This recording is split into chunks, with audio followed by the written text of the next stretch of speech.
Break through a world where big data beats your worries. A world that gives you priority when innovations come. This is the Giga Life on Smart Signature. Simplified by the Philippines' fastest mobile data network. The choice is simple. Move up to Smart Signature and make your mark.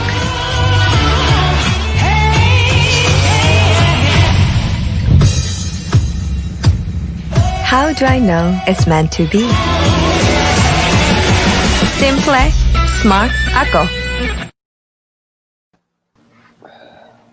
Good morning, everybody here in the Philippines, and good evening to everybody in the United States and around the world as well. This is episode number 3 of An Eternity of Basketball. And before we get this show going, let's get these things out of the way. Of course, we are part of the Globally Ballin Network, and you can also check out An Eternity of Basketball via the Globally Ballin Network on Spotify. And you can also check out the Globally Ballin podcast, which is taking a show at the a look at the surface level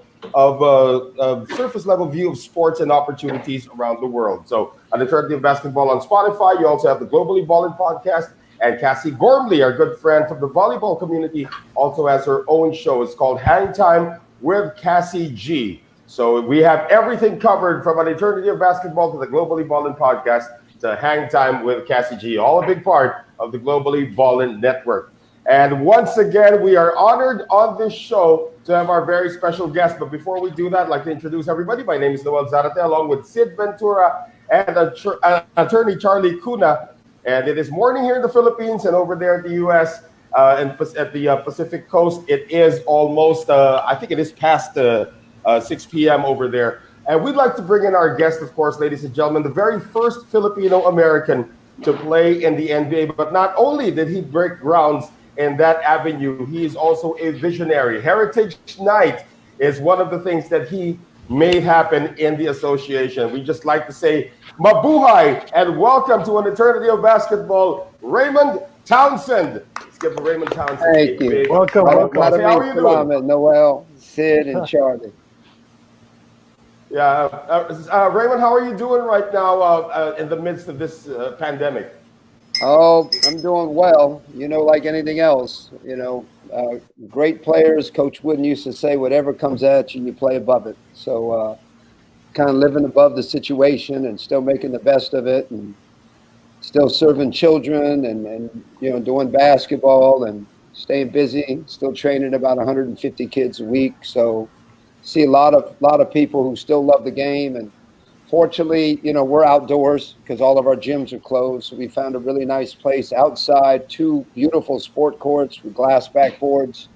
I have the full property. And so I have young men who have seized the opportunity to put more time in their basketball. And the nice thing is, and I told them, whenever a crisis comes around and knocks at your door, the minute you can get over it once, every time crisis or situations or problems knock at your door, you can start smiling at it because you know how to conquer it. So they've made the best of it. They've delayed all the high school, college seasons for 4 months. So I told young people that it gives you 4 more months to become the best player you're capable of becoming. So we're enjoying the pandemic. Obviously, we want it to be normal.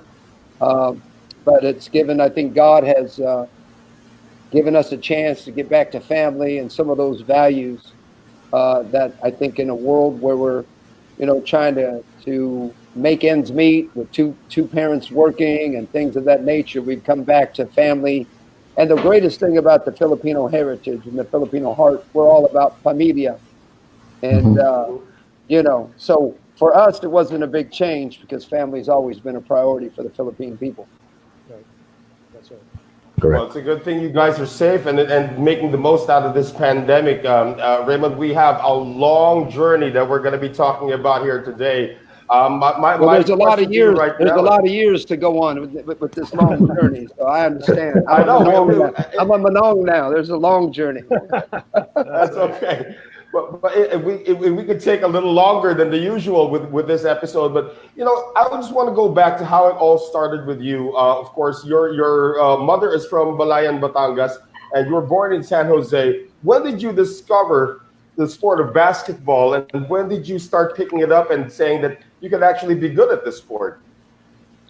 Well, How it's a old were funny you then? story. My father, my father's German, Irish, and Dutch, and my mother is from Batangas, from Taal, and my dad was a pro baseball player. So I honestly wanted to be a New York Yankee, and so I was taught to switch hit at 7 years old, and I was a great second baseman, shortstop my whole life, and I was going to be a great major leaguer, and it just so happened that while I was growing up, I happened to be a pretty good quarterback. I was a pretty good basketball player, and I put whatever season was in season, I put that kind of time in because I wanted to be the best at everything I did. So it just carried over. But I was destined to be a New York Yankee. That was my dream team. I wanted to do what my dad did, and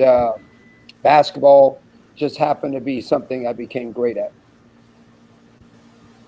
Well, then, when you chose the sport of basketball, I mean, you mentioned all of these other sports. Why did you not choose to be a quarterback? You are 6'3", then you would have been a pretty good quarterback as well. And then, why did you play for the Yankees? Of course, the Oakland A's would have had something to say about that as well. Why did you choose going to basketball? Because real simple. When I was growing up, I was a great drop back, passer. I could stand in the cup, look around. I had like those ice in your veins. I could stay and be patient, find my targets. But when I went to high school and I wanted to play football, they ran a sprint out series. Well, a sprint out series quarterback is not 6'3", 165 pounds. That's what I was in high school. It was 6'2", 220, because you came off, the sprint out series, you either run or you pass. The minute I found out they were going to do that, I said, well, I'm going to play baseball and basketball in high school. So that's what eliminated football. I stayed with baseball. People don't even know this. One of the reasons that baseball was so prevalent in my life is I had a long talk with Coach Wooden when he came to my house to recruit me for basketball. One of the questions was, will I be allowed, if I come to UCLA and play for you, will I be allowed to play baseball? And he said, the funny thing was, this is UCLA mentality. He said yes after the Final Four. So it was expected. It was not expected that we win the conference. It was not we were supposed to win the conference. And we were supposed to get through the first round, the second round, and we were supposed to get to the Final Four every year. That's just what it was. And he said, as long as, after the Final Four, just don't get hurt. But he goes, I don't have many athletes that can play both sports. So I played 3 years varsity baseball, UCLA. I hit 310 for 3 years, hit 356 my senior year, was 120th pick by the Cincinnati Reds, but they only offered me about a fourth of what the Golden State Warriors offered me. And coming from a very humble background, I chose the big contract. Plus, with basketball, I automatically got my retirement with my first contract. So I was going to get paid forever. So it was a pretty easy decision. The other thing is we didn't have a union. We had no NBA players union. So when my contract, it said I couldn't water ski, couldn't snow ski, I couldn't play any other sport professionally. So that was, kind of something. And then I think when Danny Ainge came out, he ended up playing with, I think it was the Toronto Blue Jays, and played in the NBA. And there were a couple others. And then you saw Bo Campbell play football and baseball. And then you saw some others. But that was after a players' union was, developed. And, and the unions decided you can't tell players what to do or not do in their off seasons. So. Yeah. Raymond, I just want to backtrack a little bit. You must have been pretty good in high school to fall on the radar of the great John Wooden. Could you just tell us about your high school basketball experience? And sure. So when I was in 8th grade, we have a very, very good high school here. They play in one of the top leagues in Northern California. And I think what makes it so great is the intensity of the league. It's a defense-first league, and everybody in the league can play defense. And on any given night, any team can win. It's called the WCAL, the West Catholic Athletic League. And I went to one of the top schools called Mitty High School. And I had a great coach. I think coaching, people don't want to probably say this, but great coaching makes greater players. And if you can get a coach that has knowledge of the intricacies of the game, a great chess player, somebody who sees the game as Coach Wooden put, the court is a book, and every chapter in that book, you have to have a great understanding. And in that chapter, you have counters and you have automatics and you have things of that nature that coaches need to be able to see. If a coach can't teach his mindset to his players will never be at one with the coach and the system that he's trying to run. And you're going to find that in NBA basketball right now, you're seeing a lot of coaches go back to old school basketball with great athletes, which I'm happy to say, because it's sometimes tough for me to watch basketball the way it's being played. You got the greatest athletes, but sometimes they don't understand the game the way we learn the game. And granted, I played for a great coach in high school named Dan Fitzgerald, who after Mitty went to Santa Clara University, who, by the way, went to Gonzaga, turned them into a top 25, got in trouble for some recruiting violations, and handed his top 25 Gonzaga program to Mark Few, who I think is a fantastic coach. And Mark Few turned it into a top 5. So having Coach Fitzgerald when I was younger and all through the ranks, and then Coach Wooden could just see my IQ. I have a different IQ than most players. I see the game differently. I play it differently. I was pretty athletic, but I wasn't the greatest athlete in the world, but I did everything well. And I worked hard to do everything well. So that caught Coach Wooden's eye. I think the fact that I'm going to tell you a funny story if you've got a minute. Sure. Coach Wooden came to my house because, the question Sid asked is, how did it catch your eye? Coach Wooden came to my house, and when he knocked on the door, to be honest with you, as a young kid, I had 125 different scholarship offers from all over the United States. So I just wanted to play somewhere where my journey would be a forever journey that I would remember forever. And in the back of my mind, if I do have a chance to play pro basketball, I want to be on TV as much as we can. And UCLA at that time was one of the top 5 schools every year. I don't think we were ever ranked less than 5th. And we were on TV every weekend. So when Coach Wooden came in, he sat down, he said, Raymond, we run a program of honesty and integrity. So I want to let you know right from the get-go, you're not my number 1 pick. And I kind of looked at Coach because I was kind of cocky back in the day. And I just said, what do you mean, Coach? I'm not your number 1 pick. And he goes, you're my number 2 pick. And I said, yes, sir. I said, well, who's your number 1 pick? He goes, a guy named Mark Wolfmeyer. He said, Mark Wolfmeyer is averaging 39 points in the LA area. He's my number 1. You're only averaging 29 points a game. And you have to understand, that was without a 3. We had no 3-pointer back then. Uh-huh. And I was like, all right. He said, so how do you feel about that? You're my number 2. I said, Coach, I'm okay with it. And right after I said that, he just took a little breath and said, and mind you, I'm going to recruit 14 other All-Americans during your 4-year tenure. How do you feel about that? And me being me, I just said, okay, Coach, bring them on. I was okay with that. So from that standpoint, I caught his eye. I knew who he was. Little did I know he would make the greatest impact in my basketball career that any man could have ever made. So the minute that conversation ended, he had a way of humbling All-Americans. Now, you have to understand, at UCLA at that time, there were 15 All-Americans. It wasn't just 6 or 3. It was 15 All-Americans playing because they all had the same idea. And I remember he had a funny way of humbling you. I'd say, hey, Coach, I have a question before I sign my letter of intent. And he goes, yes, Raymond. And I said, Coach, I've had number 11 in baseball and basketball. I would like number 11, for my UCLA career. He goes, Raymond, at UCLA, he said, we don't ask for numbers, we assign them. He goes, but I'm going to do you a favor. And so I got really excited. I said, wow, I'm going to be the first number 11 in UCLA history. Because at that time, they had all the numbers and there was never a number 11.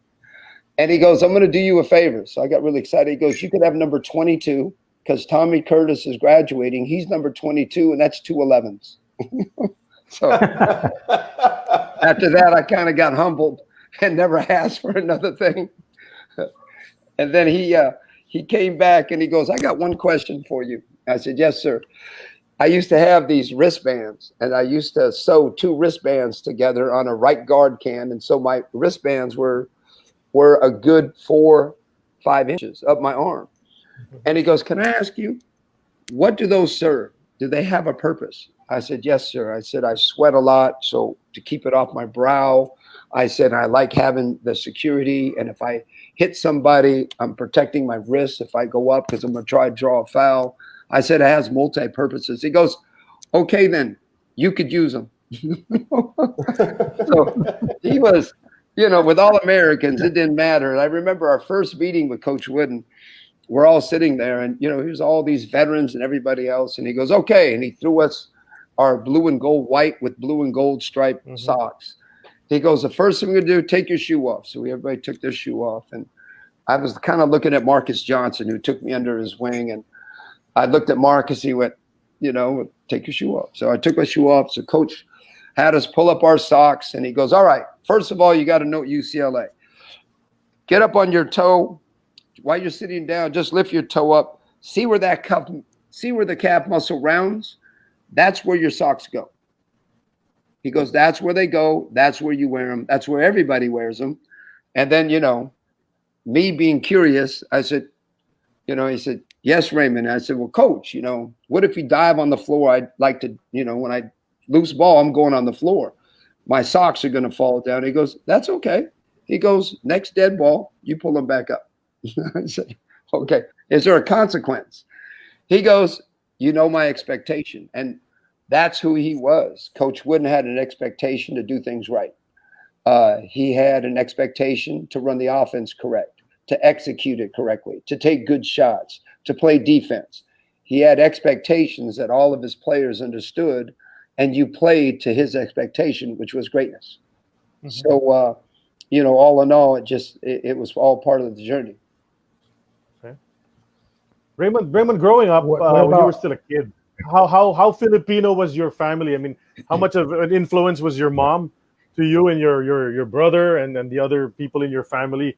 Was it a very Filipino-like atmosphere in your house? Were you eating Filipino food? Was she telling you about your Filipino relatives and your heritage and all of that as you were growing up before you even became an athlete?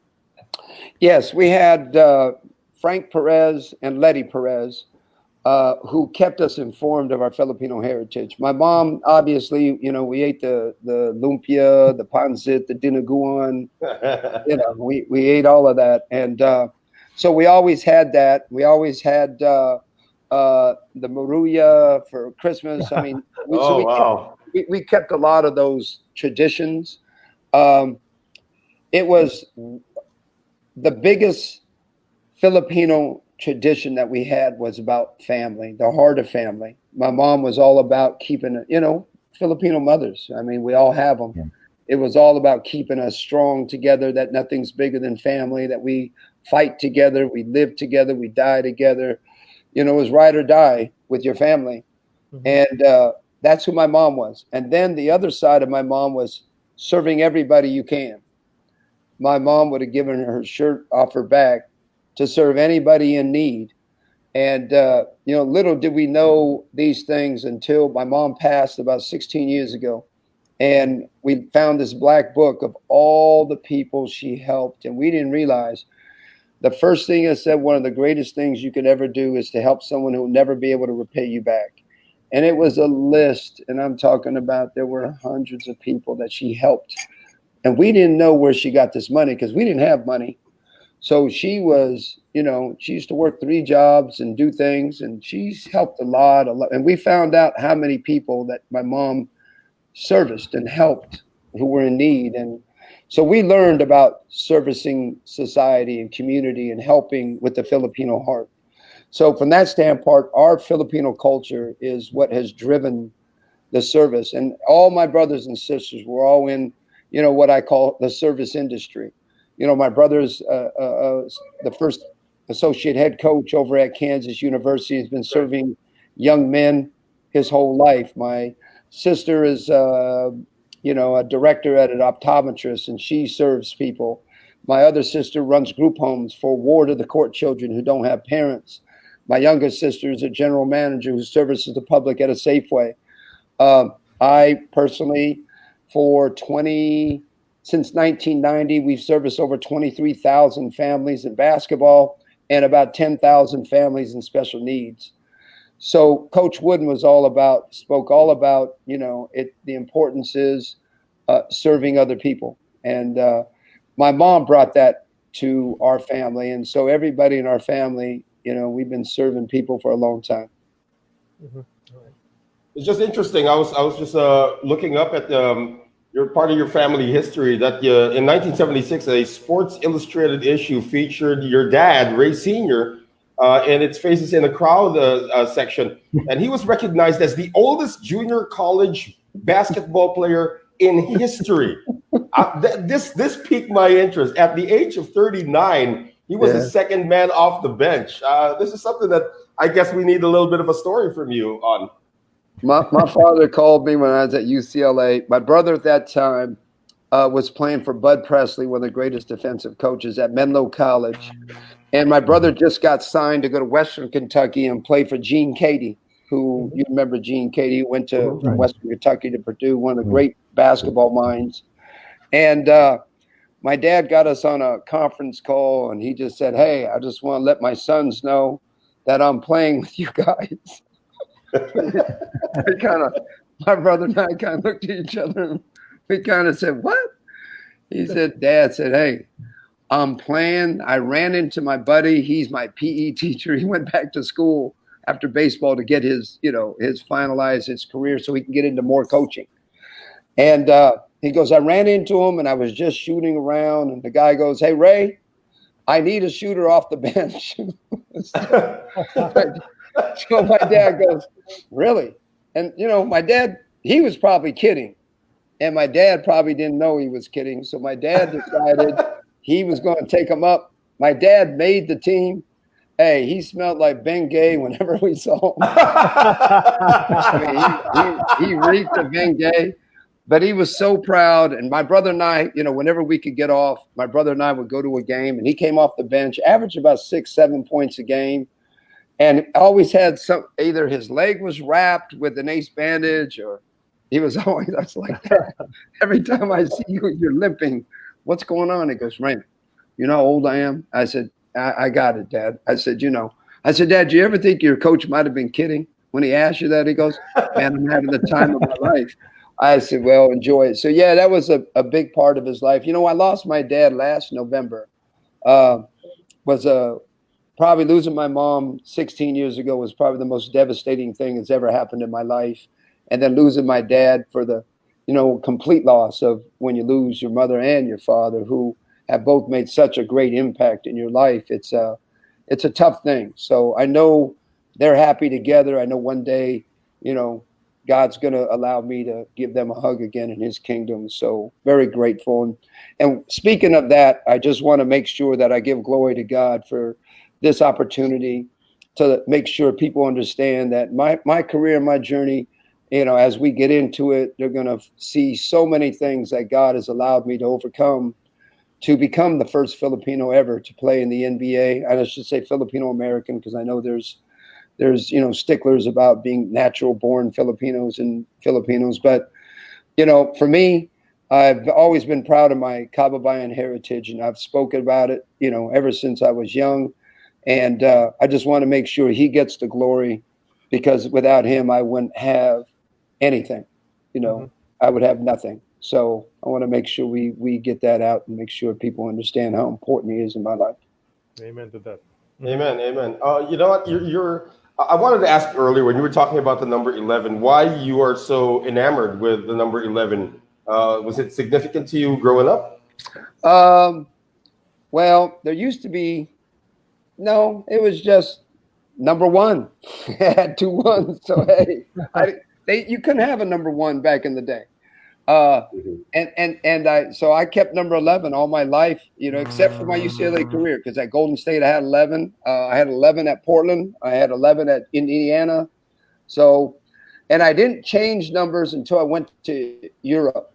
I was in Italy. Played in Italy. I played in Brazil for their Olympic team. I got to travel, and we made some small trip over here. And I changed my number to 7 because that was the number. That's God's number of perfection. It's perfection of the Bible is number 7. So I would change from 11 to 7 later on in my career, and took number 7, and used 7 when I was in Italy and traveling the world.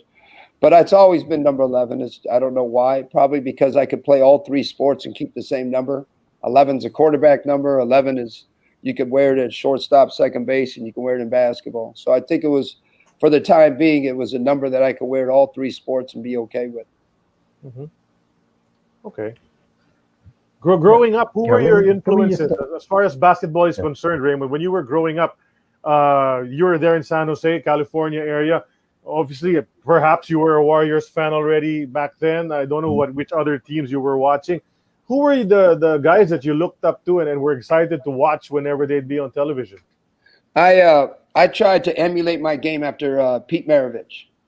Pete Maravich, only because I think he was a man beyond his time. I mean, he was, way beyond his years in terms of the game, the things he did, the way he saw the court, the way he was deceptively, he was like deceptive with his quickness. He wasn't like the quickest guy in the world, but he sure knew everything about change of pace and change of direction. He understood hesitation. He understood great shooting and pump fakes, freeze defenses. And, he understood a lot of the things that kids right now are starting to learn again, but he was already teaching a lot of that, at a very, very young age. He was taught, and then he just, what did he average? 30-some points a game in college, 36, 38 points. 44 in his last year. Yeah. What did he average? 44 in his last year without a 3-point shot. 44. Well, that's probably why he had number 44 in the NBA. I know I was lucky. All the guys I looked up to, JoJo White was another one. Loved JoJo White's game. I got a chance to play with JoJo. At the end of his career, he got traded to us and finished his career with us. And JoJo, for whatever reason, he loved me. He took me under his wing, played one-on-one, sat with me when we were on the bench. I started my second year at Golden State, averaged 12 points and 5 assists. But he would sit with me on the bench and talk to me. And he found it interesting because I'd have a little notebook. So I'd always put it on my bench. I'd take notes, put it down. JoJo would show me some. Let me show you what I'm seeing here. And so the way JoJo treated me was like he took me under his wing, and then Phil Smith, our 9-time NBA All-Star, whose career was amazing. And then the only reason I started, I'll just be very candid, I was playing with John Lucas, Phil Smith, JoJo White, and I was the rook. And at that time, the only reason I got the chance to start is in my second year, Phil went down with an Achilles injury right in front of our bench against the Washington Bullets at that time, the Wizards now, but the Bullets. And the minute I saw that happen, it was a gruesome injury. And, Achilles, now they can heal it and everything will be fine. Back then, you never knew. So the minute it happened, I realized that I was going to step up to the 2 guard because JoJo wasn't really a 2. He was playing more of our backup playmaker to John. So I got a chance to step up. But Phil played one-on-one with me every single day after practice for all the years I was with Phil. So, I had not just that I have great coaching, I had wonderful players who loved me as a player. I think they loved my heart. And I think Phil loved the fact that he said I was the toughest guard to defend him that he's ever played against. So I was a great defensive player. And I think he felt by playing me one-on-one, he was going to get better because he didn't get guarded better than anybody else, that he did in practice. So I was very fortunate. My life has been a blessing. If I were to see my mom and dad tomorrow, I'd be good with that because I have lived a blessed life with the people that I've gotten to know. And, I've lost both JoJo White and Phil Smith. And, unfortunately, we're getting at the age where I'm losing a lot of my really good friends and people. So, hopefully we can get through this pandemic, stay healthy, and live, as long as we can. But, I've had a lot of people touch my life that I remember when I sit back. I was well loved by a lot of great, great players and great coaches. So grateful for that. Speaking of Pete Maravich, as a kid, I used to have his instructional videos on homework basketball, how to dribble, how to shoot, and I just could not do anything that he was asking us to do. The hardest one I found was where he spin it on his finger, and I could do the one where you put it up, you hit your elbow, and you catch it. And I could do that. I couldn't do the one where he spun it, took it to the side, bent down, put it through his legs, flipped it up, and then caught it. Now I could never master that. It was. Are you guys leaving? Yes. Okay. Come and give Papa a kiss before you go. So I want you to meet somebody. This is my grandson. This is D'Angelo. Oh.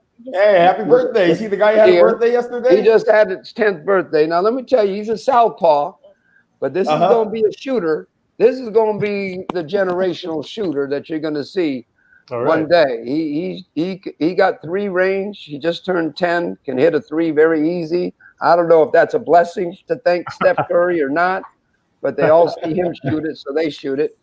And this is Sienna. Sienna is my other little dancer and baller, and she's going to be 9 next month. But they live with me, and I'm very, very blessed to have them be a part of my life. So they're going to give me a kiss because they're visiting their dad this weekend. Love you. All right, love you guys. All right. I'll see you. Bye. Have fun. Have fun. Hey, Yeah. You're now Raymond, right? Yes. Yeah. I Do never they call thought. you Lolo? Do they call you Lolo? No, I'm Papa. I'm just Papa. Oh, okay. Simple. I don't want them to mess that up and call me anything else. I just wanted to go. Yeah, go ahead, Sid. Was that Charlie or Sid? That was me. Yeah, go ahead, I was going to Charlie. say we can't just leave the topic about the UCLA Bruins and because of how great that team was. That stretch 10 years before you came along. What a run that was for Coach Wooden and the rest of those guys. Obviously you got to play with some great players. You mentioned Marcus Johnson a while ago. I was looking at the lineups throughout your 4 years over there, and you had some NBA caliber guys. I want you to look at my junior year. Mm-hmm. Look that team up. So let me tell you, 11 of us went to the NBA. Mm-hmm. 8 of us were first rounders. Right. That's what I was going to say. A bunch of guys went to the NBA, and some were big names. Some were high draft picks, guys like David Greenwood. You had Kiki Vandeweghe. Exactly. And it's crazy when you look at it. And how was the camaraderie? How was that?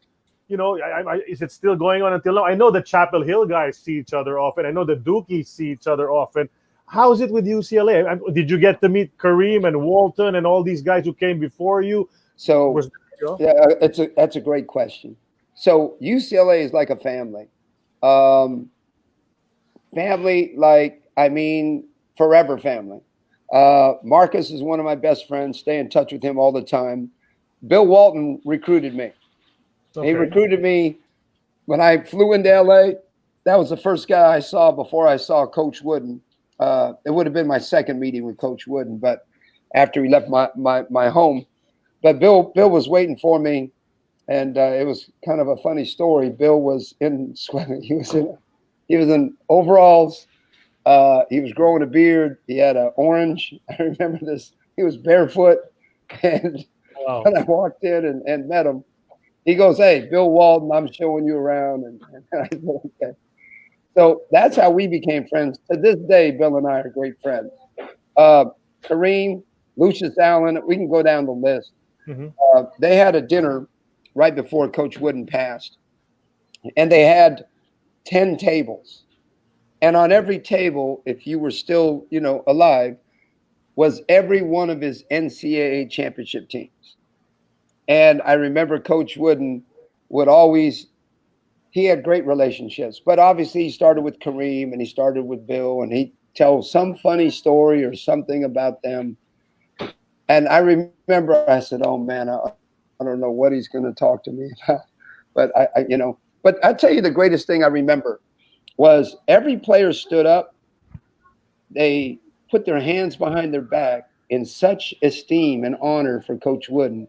And then whatever he said about you, it didn't matter. You just laughed because that was Coach.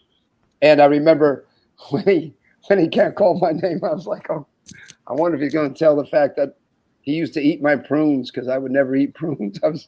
I was worried he's going to tell me some kind of story like that. And of all the stories, he said, yeah, Raymond Townsend, my granddaughter had a crush on him for years. I was really worried. He went into that kind of a story. I thought it was going to be a basketball story or something. But it was amazing how every player stood with such esteem and honor before him. And it was 10 tables of national championship teams. And I was on his last one. But, played with some great men who displayed great work ethic, unselfishness, at the epitome of unselfishness. David Myers was a blue-collar guy I could name that just did his job and took me under his wing as well and taught me the ropes of UCLA basketball. But Marcus Johnson, Richard Washington, they were my best friends. Marcus and I played three years together before Marcus went to the NBA. I remember when Richard signed a year early, Coach Wooden was really upset. He liked his players to stay 4 years and get your education.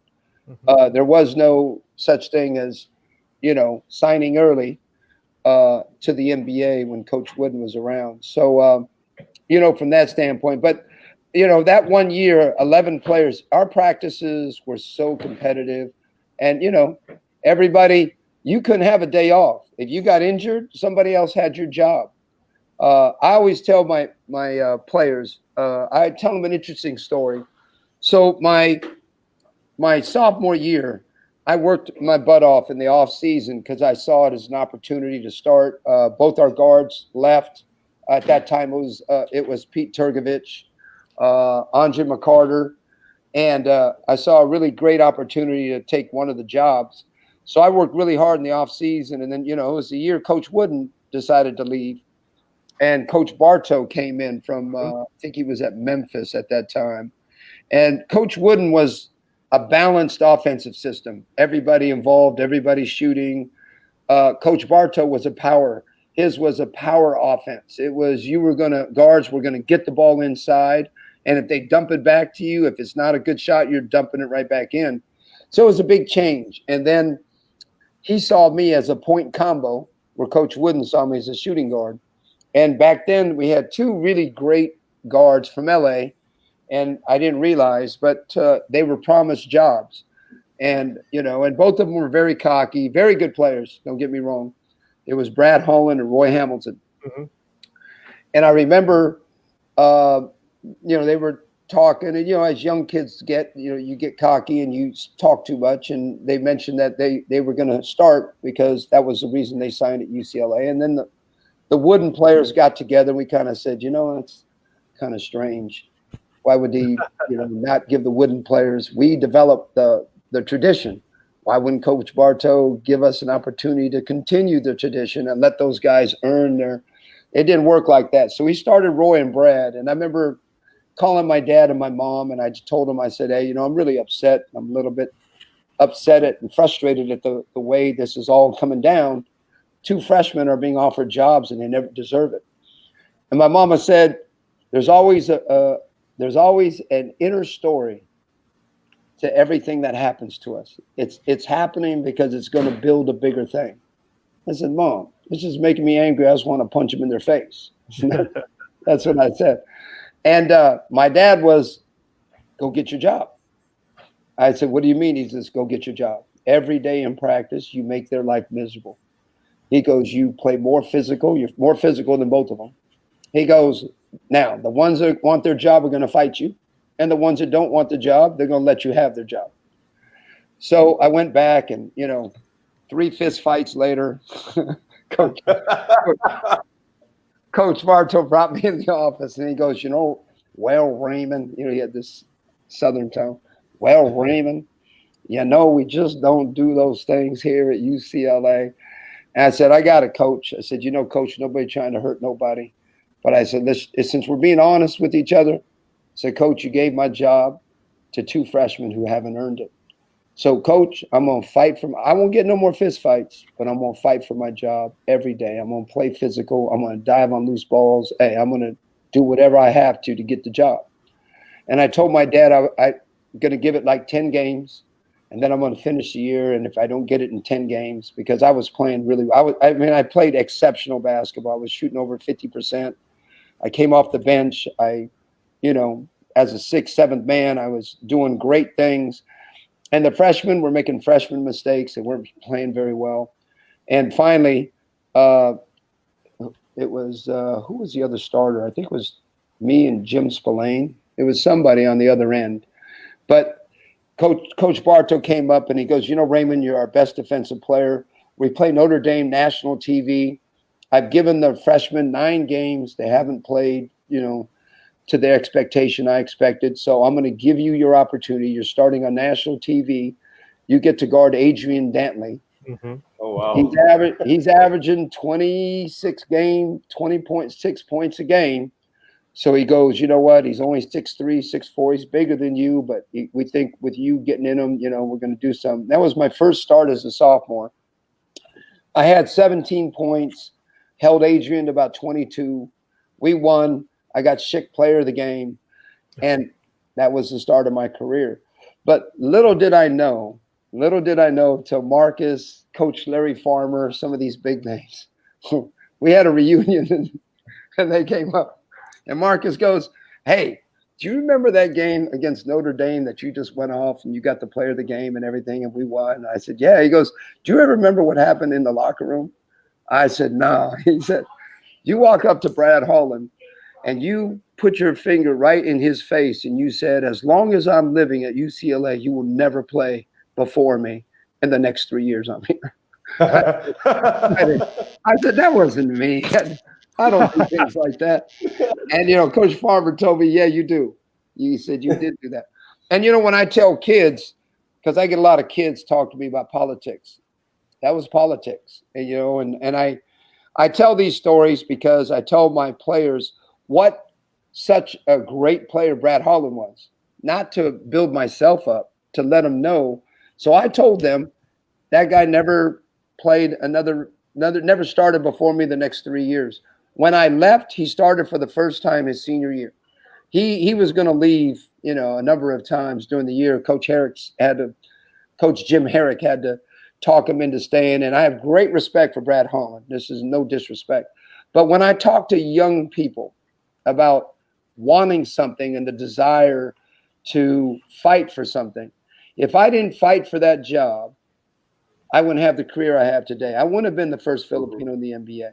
Because the final story in that ends like this. I leave. I'm the 21st pick in the nation. He's the 15th pick in the nation the next year. Right. He got picked higher than I did in the first round. Mm-hmm. So what was my story to young people? That, you know what? There's going to be politics. If you want something bad enough, you go work for it. And stay humble. Don't create havoc with the coach, but let everybody around show the head coach. Because what was happening in that situation for me is my play dictated the media to talk about Bartow not playing me. My work ethic and practice caused the assistant coaches to come to me and say, hey, keep working. He goes, your time will come. In every meeting, people are talking about you, so you keep playing. So I won over not the person that makes the decisions, but everybody around. And then not just that, the UCLA fans, I was getting standing ovations whenever I came in, whenever I went out. I won the heart of the people. So there's ways to beat politics is what I tell young people. You just got to persevere and fight for it. So right. I always have that story because we did have great talent. And if I had one bad day, Brad Holland would have took his job right back. Great player. Roy Hamilton, 7th pick that year. Brad was a 15th pick that year. David was, I think, the two pick, second or third, I think. Yeah. So, 3 first rounders on the team. So, I've been fortunate enough to have traveled a lot of different journeys that allowed me to reach such a monumental position of carrying a torch for a people that have never had an NBA player. But I think people, now that I'm older, I want people to understand the journey and what it took to get there. I don't think people understood all the things I had to go through. I mean, I've overcome injury. I had an injury my junior year. I had tendonitis. I was playing with a really bad tendonitis problem in one of my knees, to the point where I had to ice 4 days a week. So they took this experimental drug called Indocin, which is now an anti-inflammatory drug that's, used. But at the time, it was still being experimented. So they gave it to me. Well, it was too strong for my stomach. So all the time I was pumping Indocin into me, it was affecting my stomach and my intestines. Well, eventually I got hit against Cal Berkeley. It was at the end of the season, but I got hit. And I felt something inside of me that made me, whenever we're in real deep pain, what do is we go into a fetal position. Am I right? With anything that really hurts a lot, we go into a fetal position because it's comforting. It's where we were in our mom's womb. So I went into that position, but they couldn't. Something was happening because they couldn't take my knees and open me up. So all I kept hearing is, we're going to have to cut him open and do exploratory surgery. And they said, no, he's young. If we do that, we never play again. They go, well, something's going on. What they found is the Indocin ate a hole in my stomach. And the acid was dripping onto my intestines. But it was the hole the size of a quarter. They put me in intensive care for 10 days. I went from 165 pounds to 125. So I was just under 6'4", 125 pounds. And I was told I would never play again. I went through that at the end of my junior year. And, after all that hard work, I still got 2 All-American guards sitting here hungry to take my job. So I had to get my weight back. At that point, Coach Gary Cunningham, who was John Wooden's assistant, took over our job, which was amazing because Gene Bartow was only 54 and 6, and he got fired. Coach Bartow, God rest his soul, he was a really good coach, good man, great coach. Just, it was tough to follow Wooden. I mean, I think he was 55 and 6, and that wasn't good enough. And I know at Wise, we lost in a Final Four against the undefeated Indiana team in '76. And then we got knocked out. Junior year, we were 30-0, and Idaho State beat us on a 22-foot hook shot by Steve Hayes. It was the greatest upset in NCAA history, they call it. Just threw up a shot, and it beat us. And that was the year we were ranked number 1, and that was the year we had the 11 pros, and it was, heartbreaking because that was the year everybody counted us taking another one home. But overcoming politics, overcoming injury, overcoming, different situations, is the lessons I think God allowed me to go through. So now when I can speak into young people's lives who have the same visions as I have, they understand that I have been there, and I've been there and I've overcome it, and so can they. But you give them the ways they can overcome it, because you have the knowledge. Raymond, that last year of John Wooden, your rookie year, was also the last championship in that 10-year run. But was there any inkling that Coach Wooden was going to resign after that? Not one. Everybody was totally shocked. After Coach Wooden came into the huddle against Louisville, and Louisville was big and strong, and it was the big Wooden versus his assistant Denny Crum, and I remember sitting there because I'm like a sponge for basketball strategy and knowledge and looking. And Coach Wooden came in, and there was probably 3 or 4 seconds left, and he goes, "We're going to run an out of bounds play. We're down 1. We're going to get a shot. If you hit the shot, we win, and we're in the finals. And if you don't, we're going to get a good shot, bottom line." So he drew it all up. and he told Richard Washington, and basically it was some kind of pick the picker action. And he said, Richard, you're going to be wide open on this. You have about an 8-footer. And by golly, we executed it like he said. Richard got an 8-footer, knocked it down. We were in the championship against Kentucky. We were in the locker room, and Coach Wooden was his normal self, which was quiet, humble, gave us the game plan. This is what you got to do to win. You know, if you execute and do these things, you're going to be the national champions. If you don't, you will compete, but mistakes will cost you a championship. And then at the end of giving us his normal, you know, X's and O's and motivational thing, and it was never too high, never too low, never a lot of emotion. And then he goes, and I just want to make sure all of you know, he goes, this will be the last game I coach at UCLA. Man, wow. Everybody just looked at each other and put their head down. And then, you know, David Myers goes, that's great, coach. So that way we have to win it for sure because this is your last hurrah. He goes, win or lose, I'm done after this game. And, you know, it was I actually, you know, I remember that day. I actually went into the bathroom and I shed a tear because he was the reason that I went to UCLA. You know, it wasn't anything else. It was I wanted to play for the greatest mind that basketball has ever created. And I'll never forget that time when he said that. I went in. I didn't want nobody to see me shed a tear, but I was so respectful, and I honored and had so much love for the game because of this man. And I used to just sit down before a game and talk basketball all the time with him. And I know he loved my mind. And but that's how it happened. And I know it shocked all of his players.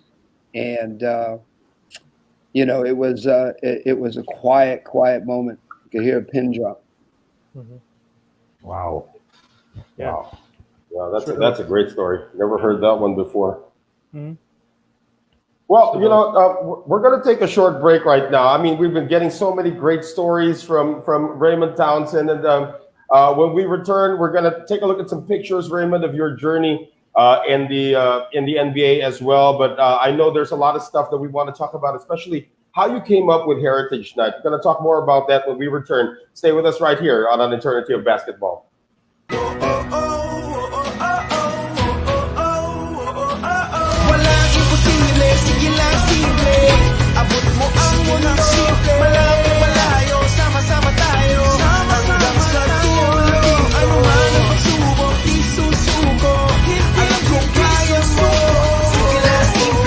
Thanks, bro.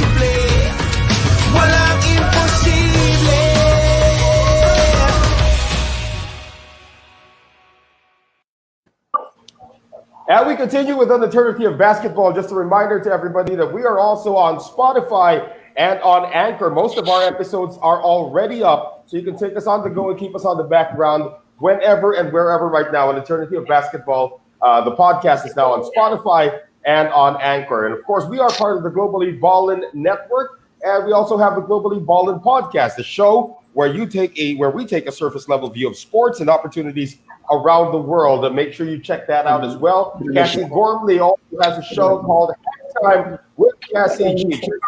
Social media accounts. You can follow all of the shows on the Globally Ballin Network. Halftime with Cassie G, the Globally Ballin Podcast, and of course our show, An Eternity of Basketball. So we rejoin the action here. It's really action-packed so far. We are learning so many stories that we've never heard of before from Raymond Townsend. Raymond, at this point, we have a few pictures that we want to show you. And I just want to get your... big afro?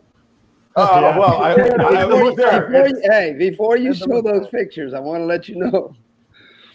My hair was the reason nobody believed I was Filipino. Everybody thought I was black. So when I said, "Hey, no, I'm Pinoy. Pinoy, you're black." No, I said, "No, I'm Filipino." "No, you're black." I mean, you know, it was that's just the way it was. I could never get. So if you, and you know, now that I'm like this, Now that I've had 2 girls and I lost all of this, I miss, running through the breeze and feeling that go through my hair. Well, you're gonna see that the afro when we show you some of the pictures. So let's have the first one up, Bianca, so we can pick the brain of Raymond Townsend on this one. Here it is, UCLA. I was talking to you yesterday, Raymond, about your jump shot. It is the classic form. In fact, I was sharing with Raymond yesterday, there are 2 players who I think have the prettiest jump shot in all of basketball. People I grew up idolizing, actually, Raymond Townsend and Scott Wedman, who eventually played for the Boston Celtics. And you said you played with Scott Wedman, and your jump shots are like the prettiest jump shots I've ever seen. Well, thank you. That's very kind to you. You want to know who changed my jump shot. I used to, and I know I'm going back in time because you probably don't even know this guy. There was a guy at New Mexico State, and I loved his jump shot. I used to watch Walt Frazier, and, Noel, you and I had this conversation. I used to watch Walt Frazier growing up. I used to watch JoJo had a pretty classic jump shot, but I used to watch Jimmy Collins from New Mexico State, about 6'4", 180, built like a George Gervin. Everything he did was a fall away. So I worked on a fall away jumper all the way through middle school, going into high school. I could shoot a spot up jumper, and I had good enough range, and I had good wrist action early. But when I got to UCLA, Coach Wooden took me into practice, and he said, okay, I want you to shoot crossover either way, shoot jumpers. Well, it's tough to shoot a fall away jumper to your right, so I went to my left all the time because everybody forced me on left, and I realized when I was young, you force me to my left, my shooter's tilt is already ready to shoot. So I have a quicker jumper going left than I do to the right. So you have a lot of players right now who are learning he's right-handed, force him to his left. You don't want to force a right-hander to his left. You force him to his right, because when he goes right, the shooting shoulder's away from the basket. He has to bring it back to you. So it's beyond me how many players guard Luka Doncic and they let him go left. When his Doncic step back, he's ready to shoot the minute he gets space. But if you make him do a step back to his right, as great as he is, it's a slower release. Well, once I learned that, I perfected my shot, and I made like 22 out of 25 for Coach Wood, and he goes, not bad. He goes, but that's not fundamentally sound for UCLA basketball. I was like, what? I said, Coach, I just hit 22 out of 25. He goes, yeah, but it's not fundamental. I want fundamental. So he broke my shot down. He started with my feet, went to my legs, went to my knees and elbows, went up, talked about my being square, landing in the same spot. So he changed my jump shot. I never stopped having a fall away, so it still helped. But I had to become what he called a fundamentally sound shooter. So my mechanics changed when I got to UCLA, basically. I have a related question to that. You talk about John Wooden and fundamentals. Is it true that if you didn't shoot a layup using the backboard, he'd get up in your face and then get upset about that? He would. True story, but here's how it worked. If you came down on a break and you had a player going to challenge you and you did not stop and take an 8 or 10 foot, 12-foot bank shot, you would most likely come to the bench and he'd just say, we don't do that here at UCLA. We shoot the bank shot. So the bank shot for Coach Wooden, and I, to this day, all the players I train, every one of them, they know how to use the bank shot because it's a lost art. Not many kids use it. We use it because I just think, like Coach Wooden, it's the highest percentage shot in basketball because mathematically, if you hit a certain spot on that board, the ball's falling, no matter what. Right. So, that's a true story. When you got on the lane and you filled the lane and you were 8-10 feet away, he felt the layup is a bank shot. Okay. Great. Okay. All right, so this was your success in UCLA, winning a national championship, of course, in 1975. Can we see the next picture, Bianca? And here it is. That's my Golden State Warrior days. So that's right. before Phil came, or not Phil, before JoJo came to us. Yeah, And feels so good. now, and people, when I tell them that, this is a good story. So double zero, everybody knows him, Robert Parrish, but you guys know him from the Celtics. Mhm. Nobody knew he started with us. Well, the first time we ran two-man game, we didn't run a whole lot of two-man game at UCLA. We ran, half-court sets, and we got good shots out of that. But two-man game, Coach Wooden always felt it was the pick and roll was more one-on-one basketball than, team sets. So even though we knew how to run it, we didn't know how to manipulate it or execute it. Well, that guy was a great screen for me. So I would come off, and I remember the first time we started running it, I couldn't see the bucket. When I came off that screen, Robert's head was always in the way because he's 7'2". And I would come off and I try to shoot it, and he goes, "What's wrong with you?" I said, "Robert, I can't see the bucket, man. Your head's in the way." He goes, "Well, we're going to work on this. Let me tell you how you got to do this. If you take one step more, your shot's going to be gone. You got to shoot it right off my shoulder. If you can't see the bucket, then we're going to work on this." And by golly, he came and met me 3 hours before practice, that next practice. And all we worked on was me learning to jump, not see a target, let it go. And it taught me, how to shoot behind screens. So, I could tell you stories about a lot of different players who really impacted. And I told you, I've been a perpetual student of the game. I still am. But this was I'm not sure what year this is, but it was before JoJo came to us. So this might have been my rookie year. Rookie year, yeah. Yes. So that was my first year with Golden State. That's the youngest team in basketball. So here's a funny story. This will tell you why nobody knew I was Filipino. Sports Illustrated came out with a article, right? And it said the Golden State Warriors, one of the youngest teams in the NBA. And what they were talking about is that all the headlines said black coaching staff, 11 blacks and 1 white player, and the youngest team in the NBA. Well, if you look at that picture, I'm not the white guy. Tom Abernathy from Indiana. Is the Right. white Yeah, that's right. So they said 11 blacks and 1 white player. So and that was put out on Sports Illustrated. So after that, there was no way I was going to, and they were talking about how blacks dominated the game was the article, and that we were one of the few teams that had 11 blacks and 1 white player. So I was destined, that was going to be it. And then, I still had a Pungal? What is Tagalog? Pungal? It's Pango. Pango. I still had a Pango then. I lost it now. I lost it playing against Real Madrid in Europe, and they gave me this nose. But I still had my Pango. That was the only identity I had when I lost my Pango in Real Madrid in Spain. I told the nurse, I said, "Hey, you got to make this Filipino. It's my only identity." And then this is the one they gave me. You can never tell anymore. Can we go through this lineup? This team? Can we the lineup? Yeah. There's some guys that were amazing players here. Can we go through this lineup? Sure. Nate Williams. Okay, I'm going to start with me. Okay, and to my left is I'm working my way. It would be facing it. It's going to the right. Nate Williams was our guy off the bench. One of the great players in the WNBA is a girl named Natalie Williams. Came from Nate Williams. Nate was a great shooter. Just a spot up guy coming off, could just shoot the lights out. Was not a big forward. He's only about 6'5".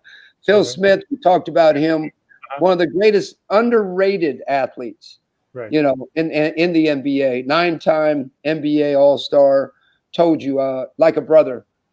Spent a lot of time, hours and hours on end, watching film with him, playing with him. Sonny Parker, Texas A&M, about 6'6", one of my best friends to this day.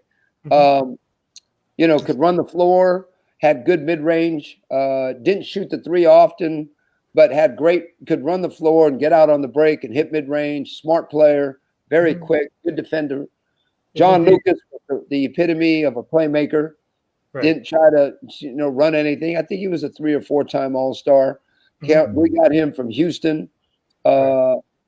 Then I got going left now. I got Tom Abernathy. Tommy was just a role player that just didn't make mistakes. I always kidded him and told him, we lost only 3 games my sophomore year, and 2 of them were to him. So I always joke around and said, hey, I thought we were, playing in Philly. It was us and you, and we were going to get it. You went undefeated. So I said, just from that, if I don't seem friendly to you, just know I'm in that moment thinking about how you stole another NCAA championship. I used to joke around with him, but great man, team player, role model. Purvis Short was one of my really good friends on the team. Him and the guy next to him, Wayne Cooper, we all came in together. Purvis, I think, was the 5th pick. I was the 21st. Wayne went high in the 2nd round. So we were all rookies together when we came in. Mhm. Purvis had that rainbow jumper. Yep, exactly. The high one, right. The really high one. He scored 57 points in the game later on. It could shoot the lights out of it. And, didn't speak maybe 200 words the whole season. Just and just did his job. I mean, he is one of the head executives in the NBA, him and Kiki Vanderway. He's in charge of a lot of the retired players association with getting involved in community and things of that nature. Wayne Cooper, just role player that did his job, 6'11", could shoot the turnaround jumper. Robert Parrish, I don't need to speak about the Chief. I remember he wrote a book. He told me, hey, I'm going to write a book, and I just want to let you know I'm writing about when we were in Chicago and everybody left, and we told everybody and locked the locker room that we were the last ones out, and you were locked in there for about 4 hours. That was he did that. I was in the locker room for about 4 hours before somebody let me out. Good friend of mine, him and Clifford Ray were good friends to this day. Clifford, stays in touch with the family. It's amazing. And then the last guy, I reckon, is Wesley. What's the last name? Wesley. I know he came from a small college and he made our team. He made our team, and he was a guy that would just grind and scramble. Wasn't a great shooter, but his heart made our team. Joe Roberts was Al Addles. I went to his Hall of Fame celebration not long ago. Saw Gary Payton, saw Jason Kidd, Sonny and I were there from the team. Trying to think who else might have been there. Sonny and I showed up for that. Coach Roberts was there. Franken Muley was our owner. He's the one with the beard. Scotty Sterling, who was our GM, became a GM for the Kings later. And the other guy's the doctor. Dick D'Oliva, one of the great trainers. See him often. So that was my rookie year. Raymond, I got the name. It's Wesley Cox. Wesley Cox. Yes, sir. Did he play? Did he play? He played, I said it was did he play at Louisville? Louisville, there you got it. Yeah, it wasn't a small college. It was a major. So, but Wesley isn't Sonny Parker the father of Jabari Parker? Yes. That's okay. Jabari's dad. And, Jabari's had quite a career. And Sonny's been, really supportive in a lot of ways with Jabari understanding the ropes of the NBA. Mm-hmm. What kind of a coach was Al Addles? Like? Al Addles? Yeah, what kind of a coach? I think, every coach has their thing. Coach Wooden was a coach that was about knowledge. Gene Bartow was about the power game and understood the game. Gary Cunningham was just like Coach Wooden. First year I played was Al Addles. Al Addles, what we call a player's coach. Because he played for so many years, he understood a player's psyche. Like he never yo-yo you, but he also understood he ran the team. And your ego wasn't get involved with him running the team, so you did what he said. Everybody respected Al, had knowledge of the game, knew the game defensively like no other, treated us fair, was honest with us. I enjoyed playing with him. He, to this day, I stay in touch with Coach. The year after, my next coach was John Ramsey or Coach Ramsey up at Portland. And Coach Ramsey, he was all about fast break, secondary break, transition basketball. So it's kind of funny how every coach that I came in contact through my MBA, I was with Portland. Portland traded me to Indiana. Then it was Jack McKinney over at Indiana, who I played for there. When I was in Brazil, was Edvar Simoas, the Olympic coach from Brazil. When I was in Italy, was Valerio Bianchini. The 2 years I was there, he was the Olympic coach for Italy. So I have been fortunate to play for great people, and every one of them had different philosophies. Mm-hmm. Yeah. And of course, Go ahead, Sid. Go ahead, Sid. Sid? Yeah, Sid. I just want to ask, what was your rookie year in the NBA like? Were there any surprises? It was, man, it was frustrating. we were the youngest team. I don't think I lost more than 10 games. I didn't lose 10 games in 4 years at UCLA. And then I get to Golden State. I think we lost 40-some games. It was frustrating. It was like, it was frustrating. It was not fun. I hated sitting on the bench after starting, and you had to learn how to come off the bench. I remember I used to have drills. Phil told me this. He goes, hey, let me tell you a drill that I had to do when I first came in the league. I said, okay. He goes, go sit down. So I sat on the bench on the sideline. He said, I'm going to blow the whistle. When I blow it, get on the court, sprint down. I'm going to throw you the ball, shoot a jumper. I said, okay. So he had me doing that. And I said, after, about 25 times, I said, Phil, why am I doing it? He goes, because this is what you do. You sit on the bench, you get pulled in the game, you got to run down, you got to hit some jumpers. If you don't hit the jumpers, you're going to sit back down. Right. So he goes, you better get used to coming in the game cold, taking a look and knocking down jumpers. Because he goes, that's going to be your role. He goes, you're backing me up. He goes, and if I get tired, you're going to play for me. And he goes, when I'm not tired, he goes, you're going to sit. He goes, that's your role. And it was a hard thing. And it wasn't until my second year when he got injured and I had to start that I really enjoyed NBA basketball. I enjoyed it, but it was very difficult. It's difficult coming off the bench when you're one of the best players in America, Mm-hmm. Yeah. But how tough is the competition in the NBA compared to, your career at the NCAA? Is it really so much better because you've got the best of the best? Exactly. The level, I always tell my young players, in high school, you could take a good look and get open and hit a jumper. When you get to college, you got a little more time. It's a little bit quicker. You get to the NBA, you get a peek. P-E-E-K, like peekaboo. You get a peek. And if you don't shoot and convert in that peak, you're not going to play. Right. So you really got to train yourself and train your mind of when do I get the peak. I'm a great shooting coach because I understand those things because I've been there. I always tell players, they say, well, I'm being trained by this guy, who's teaching me shooting. Well, when the kid comes to me, I don't want to ever disrespect any coach that's teaching kids because that's an honorable thing. But when I see the mechanics that the kid has, and the kid comes and watches all my players shoot, and then he says, I want to do that. I said, well, you better go back to your shooting coach and make sure it's okay that you start seeing me. Mm-hmm. And he goes, I know what your shot did for you in your career. He goes, would it be rude to ask what his shot did for his career? I said, no, you shouldn't ask that because there's a lot of players who don't understand shooting, and they didn't play at the levels I played. So they wouldn't understand peak mentality. They wouldn't understand how to create space.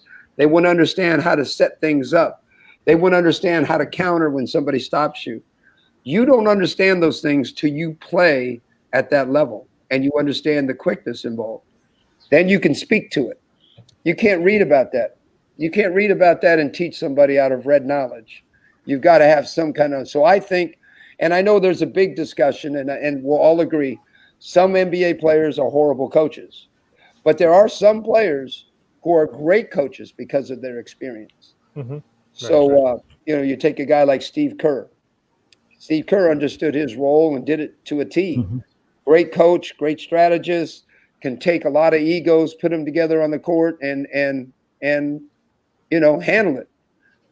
great respect for Steve Kerr. I think you got some great young coaches. The kid at Boston, Yes. great coach. I think Nick Nurse is a great coach. But I think, the kid at Boston is one of the best minds that I've ever seen when I watch games. Brad Stevens. Yep, Brad Stevens. He does one from Butler, and he did wonderful things without talent. But he had talented players, but he didn't have the best talent in the nation, and still made them great. Always competitive and always doing well. So these are funny pictures. So whenever I tell players, so I don't know what I was doing against Boston. It looked like I got juked. Guy caught me flat-footed. So that's what I was playing. I believe I was with Indiana. That was with the Pacers. Yeah. Second picture, I always talk about players. Players ask me, I said, the difference between college and pros. So college players, they play to beat you. Pro players play to a spot. We play to a space where we can get our peak. And, I use these pictures. I use this picture especially. I said, do you guys realize the guy behind me, Tree Rollins. Tree Rollins is 7'2", 7'3". The guy in front of me, his name is Danny Roundfield, 6'11". And the guy to my left played at Kentucky. What's his name? Left hand. Jack Givens. Great player. About 6'6", 6'7". They always put bigger guards on me because they thought, a bigger guard on me would change my shot. But I said, look at everybody's feet. I caught Jack flat-footed. The two big guys weren't even ready to jump. So I had my peak. And I said, when you are a great shooter, you treasure your peaks and you learn how to seek them out. You don't try to beat people. You play to space. You play to spots. And that's NBA basketball. It's different than college. And, TR Dunn against Portland. I met TR when I got to Portland. And, he was a great defensive player. And they tried to, have him. This is my second year when I was starting. And, you don't have the whole picture, but the ball was already gone, And I used to have fun with my kids. I train with now, or I train, and I always tell them, it's okay if guys are close, but they're late. So I said I used to have a little joke when I shot, and I knew it was going to go. You just know, I'd be late. I wouldn't be cocky. I'd just say late, and it would go, and then you knew what I was talking about. Yeah. So it's all about getting your shot off. Exactly. And you know what? There's an art to that. I mean, I think a lot of kids jump too high. I think players are trying to perfect shots, trying to shoot at the peak of their jump. Great shooters don't jump high. We get it off. You look at the greatest shooters, Steph Curry, Bradley Beal, I can go down the list. They're jumping maybe this high off the ground. They get it off while you're still standing, or you're on 1 foot. I think rarely do you see great jump shooters jump at the top of their height and do that unless they get in the paint and they're jumping against a 6'10" guy. It's crazy, Raymond, that you mentioned that about the great shooters getting their shot off and everything. I looked at our feed here on the Facebook Live, and one of the greatest Filipino shooters ever just tuned in to watch. His name is Alan Kaidik.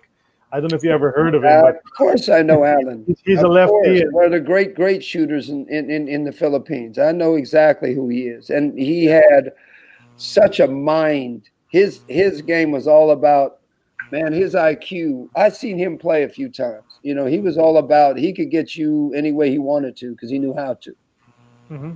And he came in an era there was a three-point line already, unlike you. And this guy would use it as a weapon, really, the way the NBA guys do now. So that's his thing, and he's watching right now. So. I have a question. I have a question. Sorry, Raymond. You were number 11 when you were with the Warriors. Did you ever coach? Did you ever try to teach that current number 11 of the Warriors how to get that shot off? Who? The current number 11 of the Warriors right now. Who's the current number 11 of the Warriors now? Sorry, am I? Clay Thompson. Funny story about Clay. I know Clay really well. And Michael Thompson and I were good friends. He was at Portland when I got there, and Clay was just a tyke. He was like, but I'm going to tell you something about Clay. Clay is so fundamental. And, he revived a college, at Washington State that truly needed somebody to lift it. And I tell you, it didn't matter wherever we went. UCLA, we filled the arenas because we were the big thing to beat. But Klay Thompson turned around Washington State University basketball.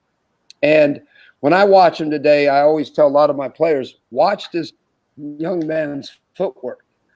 Watch how he will get you in the air because he's such a great shooter, and he'll just find another window. He gets another peek. He's just so sound of a player. Great respect. He's got good size. And I'm really happy and excited to see him get back to playing because it was a tragedy, what happened to him in the playoffs. But knowing who Klay is, he's going to turn around and be better than, he was before. That's who he is.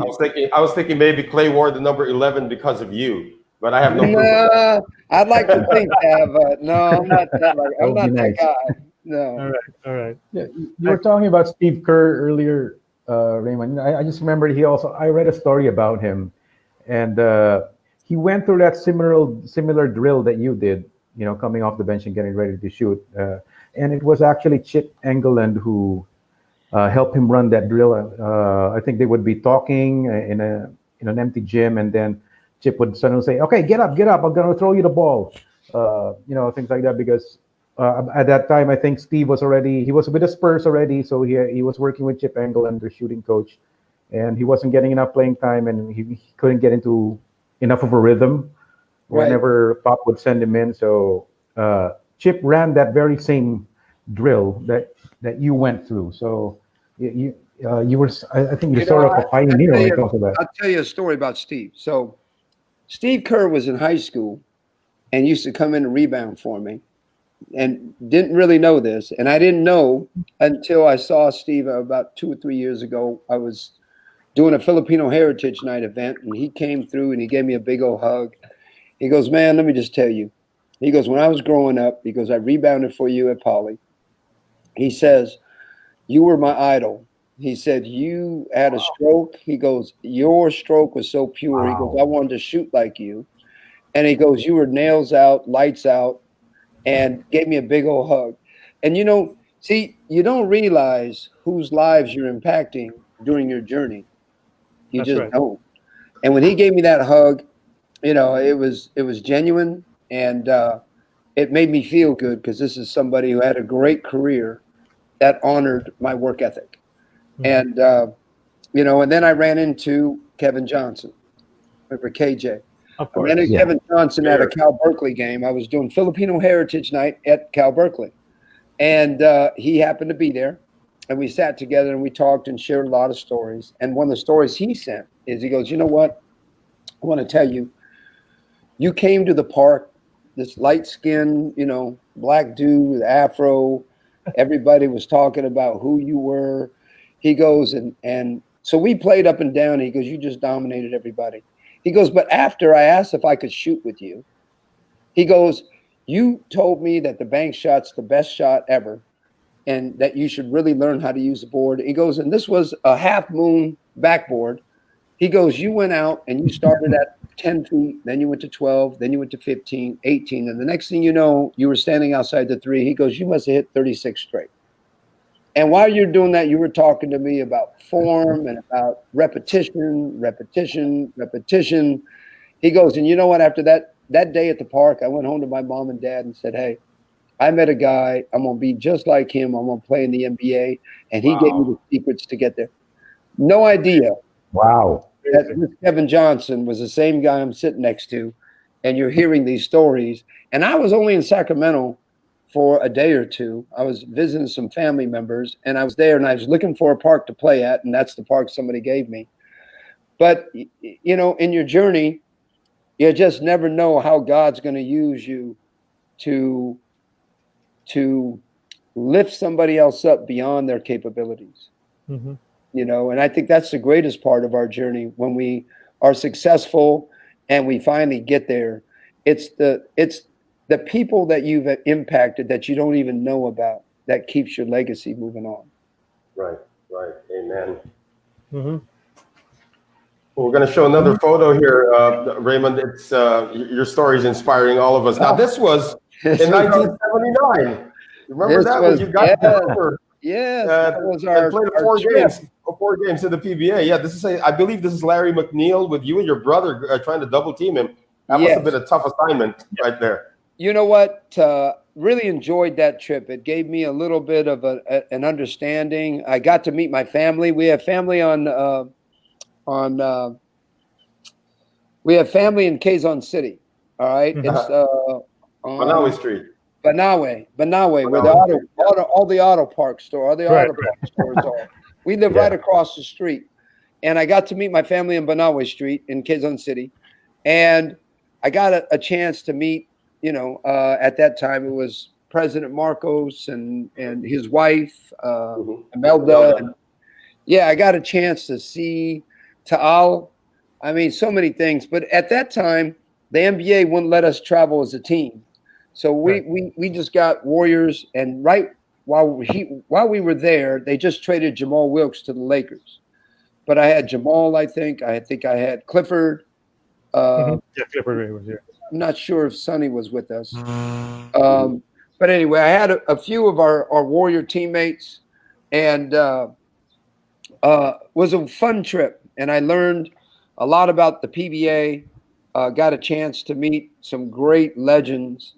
I'm talking about great men of basketball who, are honored and esteemed in their home country as well as around the world. Jaworski and Fernandez and Coe. I could go down the list of. I'm sure Alan can relate, because probably while he was growing up, he was watching these guys, tear it up night in and night out. They were like the Michael Jordans of the PBA. That's right. And so, and I know this is probably going to get into a place of why this is probably going to segue into why do I not think there has been a Filipino-born NBA player. I know we're going to probably discuss that because I was prepared for it. But it was a chance for me to meet some really, really great players at the time. And I didn't realize this. I kind of had a bullseye on my chest, being a Filipino and being NBA. So I thought the game was pretty physical when we went back there. And it didn't bother me because I'm a physical player. But it was a great trip that opened my eyes to my home country and the love of basketball that the Philippine people have for this great game. Who made the arrangements for that, for you guys to come over? This wasn't your idea at the time, right? Ali, I wanted to get back to the Philippines and meet the people, and they did all kinds of television interviews. One of the guys who was very instrumental was Joaquin Henson. Quinito. Yeah, his nickname is Quinito. Oh, Quinito. I was Joaquin to me. Yeah, Joaquin. But he was big. We had a guy named, I think his name was Raleigh Pangilan. I think Raleigh is the one who contacted me and said he wanted to make the Warriors and do the trip. And I know it was kind of funny because Raleigh kind of ran the trip, but when we got there, Clifford took it over. Clifford just said, "No, man, I'm running this." So he kind of set up our schedules. And Clifford was meeting with one of your great owners at that time, who was behind the scenes doing a lot of the work. But Clifford became friends with him, and ended up, having a good trip. And it was a trip. It was an exhibition. It was. I hope the people liked it. I don't, remember if they liked it, if they didn't like it. I know a lot of times we were criticized for not having a lot of the Warriors. At that time, the NBA wasn't allowing, like now, you're getting NBA teams, going, because the game wasn't global then, like it is now. But had you been to the Philippines prior to that, or was that your first trip over here? No, that was the first time I was meeting my family. So I think that was my very first trip. Now I've been back there maybe 4 or 5 times, but I go in there. I'm at a point in my life. I don't want to. Now I am going to get back there in a major stage, because from what I understand, the NBA Asia wants to bring me back and kind of make it official and do all of that. And my thing with NBA Asia, I said, I don't need to be official. I passed on the torch to Jordan Clarkson, although I would like to meet Jordan sometime and, say hello. And I know I've met some of your great basketball players. I've met Parks. I met him down in the Summer League in Nevada. I met Kobe Paras when he was at Northridge. I was training 4 of the Northridge players at the time. They're 4 of their better players. And Kobe was there. And I even told Kobe. And then Rivera, Kiefer, Ravina. Ravenna, yeah. Kiefer Ravenna. Yeah. Have you met that 7'2" kid that we have over there now? His name is Kai Soto. Yeah. No, my brother talked to me about him. My brother coaches over at Kansas with Bill Self. So my brother was asking me a little bit. I don't know enough about Kai. I mean, you see things on social media, of how they're developing him, and he's supposed to be the next NBA, but they're talking about Jalen Green getting there before him. That's a big chance. Jalen's going to be, the next Filipino superstar. Yeah, there's another kid by the name of Kamaka Hepa. Have you heard of this guy, Kamaka Hepa? Have you heard of him? No. It's about 6'8", Where does he go to school? He's at Texas, I think. Yeah, Texas. Yeah, he plays like Nowitzki. He's like 6'8", 6'9", plays like Nowitzki. Is he? And he's Pinoy? Yeah, he's like 1/4 Pinoy. Okay, so he's kind of like Robinson Pinoy. Nate, is he like Nate? I don't know. Nate's Pinoy? Yeah, like 1/8, I think, right? Oh, 1/8. Yeah, there you go. Okay. Yeah, I don't know if it was Nate Robinson's supposed to be 1/8. Yeah, 1/8 Filipino. He told me, he goes, yeah, me and you, man. I eat lumpia. Okay. But I gave him a hug. I said, okay, pare. Okay, pare. So you ended your NBA career in 1982 after you played for the Pacers. Then you decided to take your act to Europe. And how was that experience? You know what? I just didn't want to be a journeyman that didn't play. I didn't want to be that guy. I didn't care as long as I made some decent money and I got a chance to play. So, that's the Alberta Dusters. I got, let me see. That was, I had to play CBA, right? CBA. And a half in the CBA. Yes, it was the CBA. I had to play a month and a half before Indiana picked me up. Okay. So that was the year that I got released. And I got released from the Dallas Mavericks, which I should have made their team.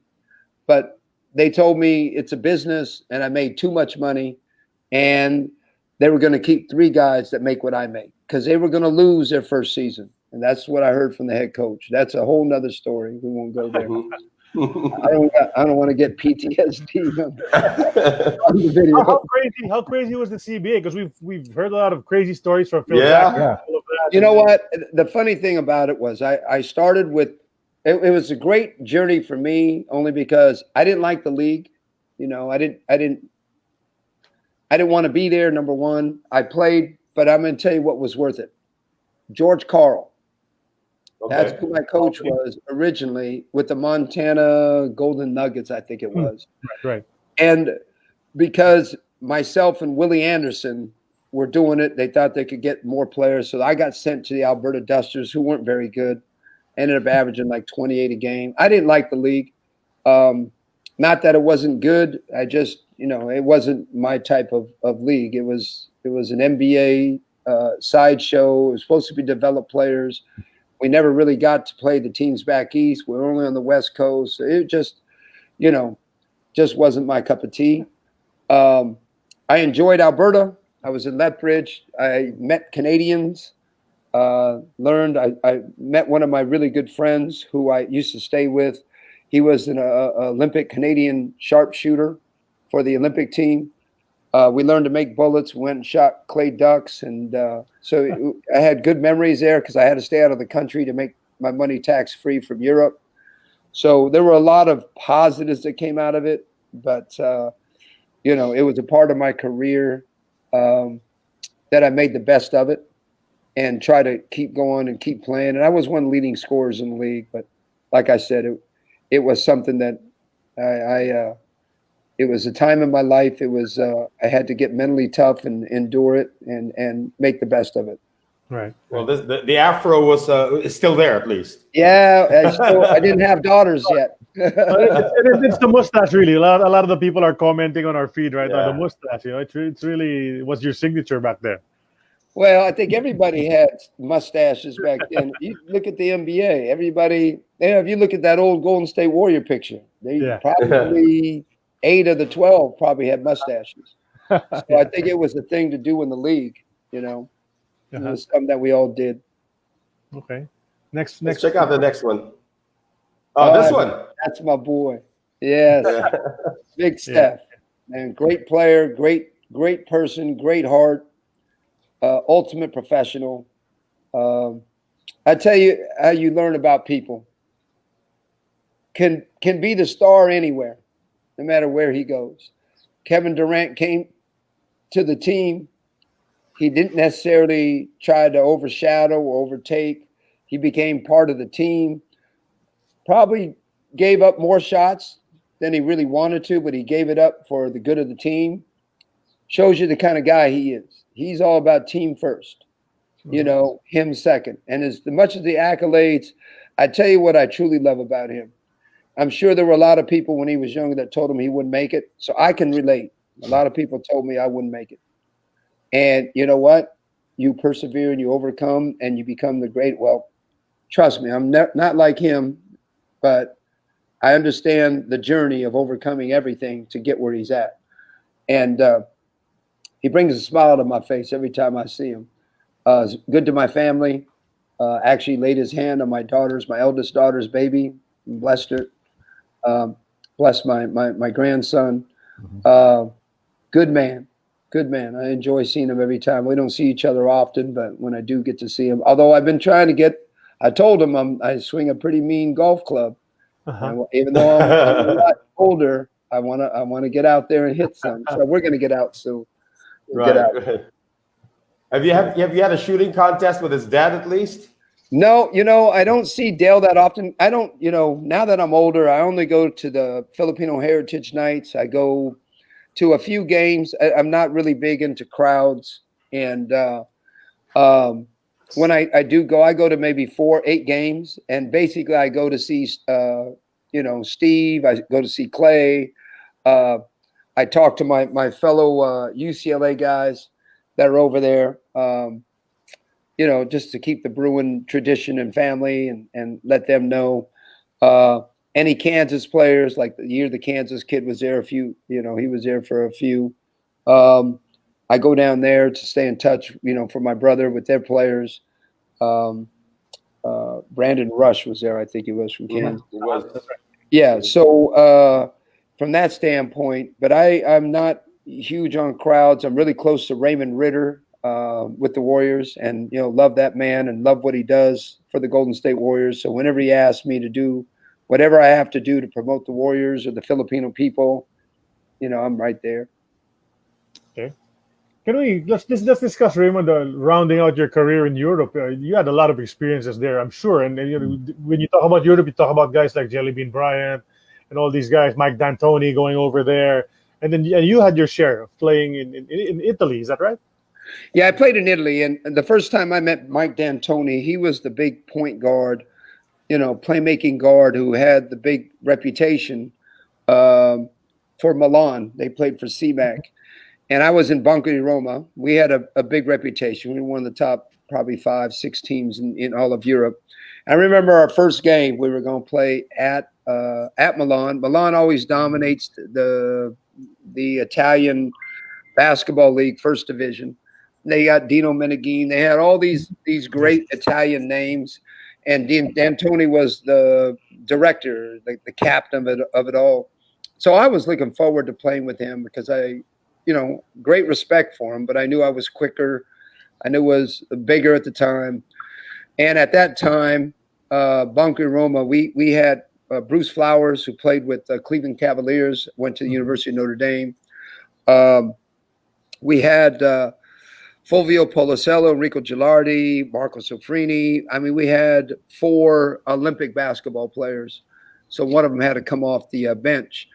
But when I got there, we were pretty formidable, foe. we beat D'Antoni. I think I had 27 against him the first game, and I think I had 24, 25. I averaged about 25 a game. And it was the first year when I came in, the three-pointer was like a college three, you know. Oh, okay.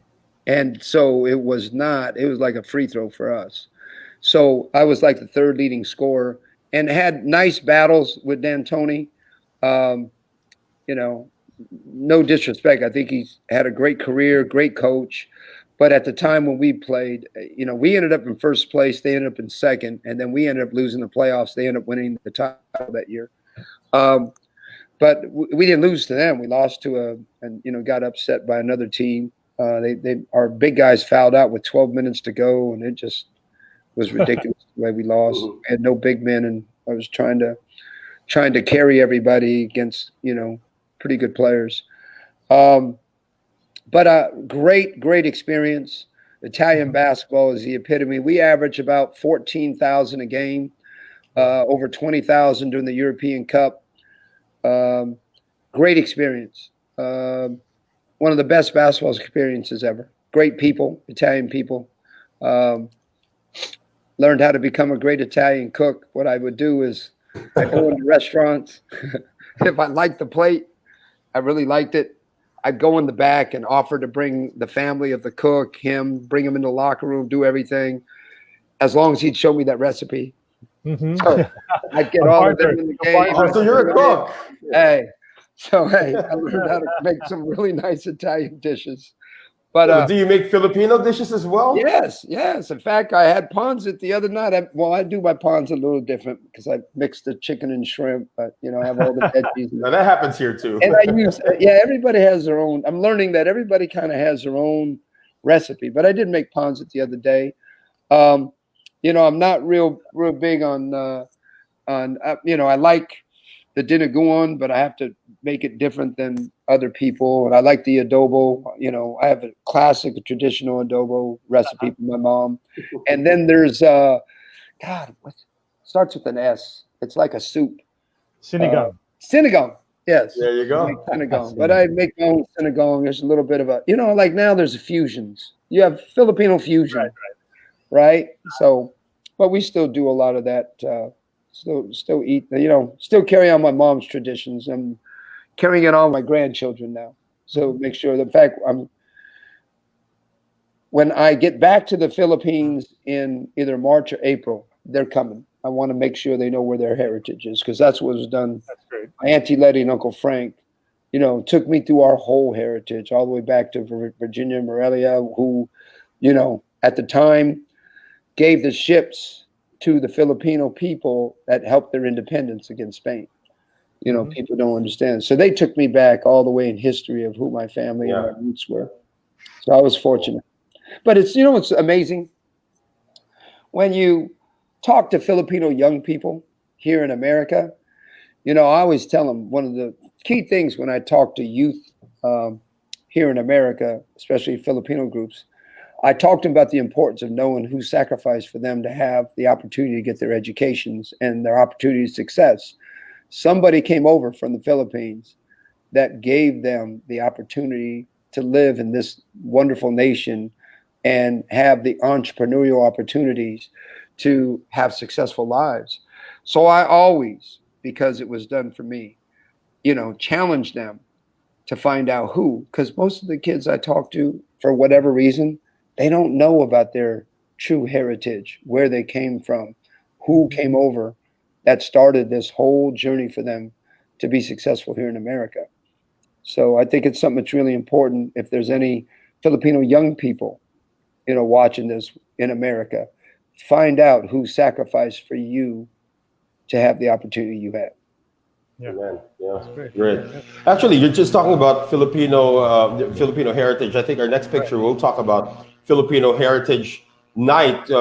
This is, of course, a picture of you being given your honorary jersey. See, it's supposed to be Thompson, but it says Townsend on the jersey.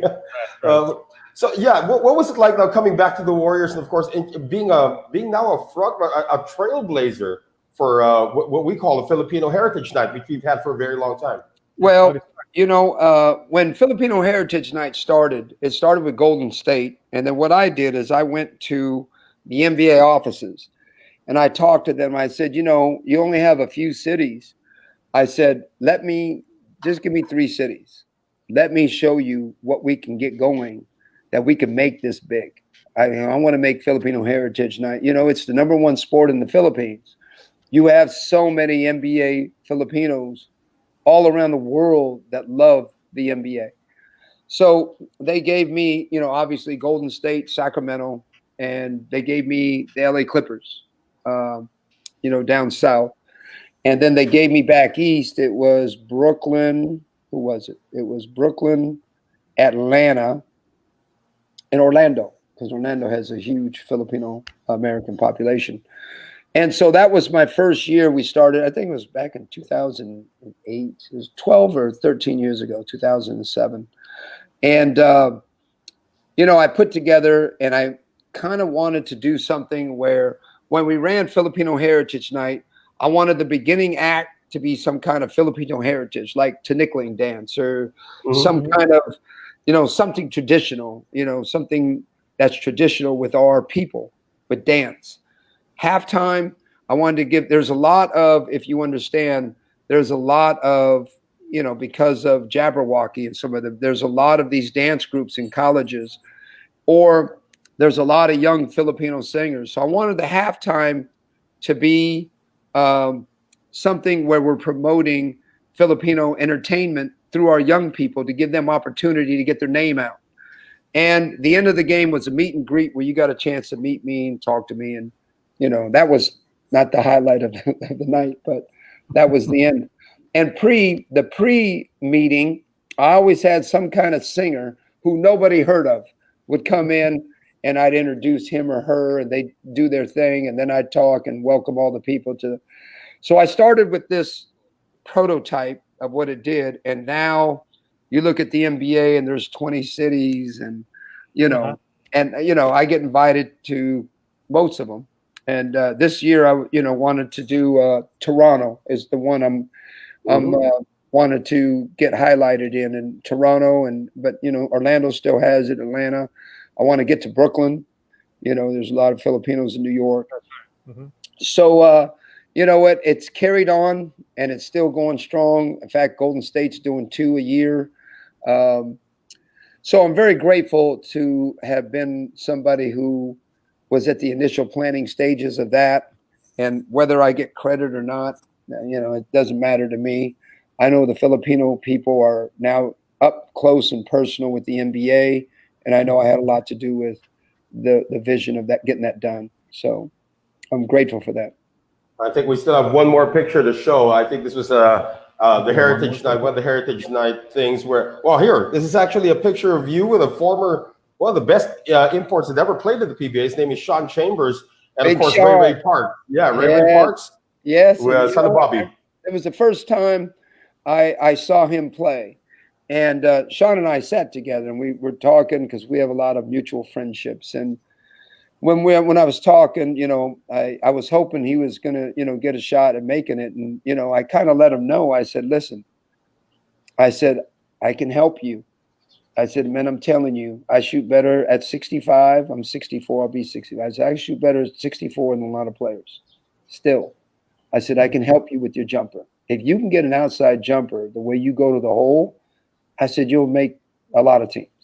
But until you get an outside jumper, and I'm talking about when it's automatic, I'm talking about when you get a look and a peek, it's done. They just look at you and they can see the way, NBA, a lot of it is look.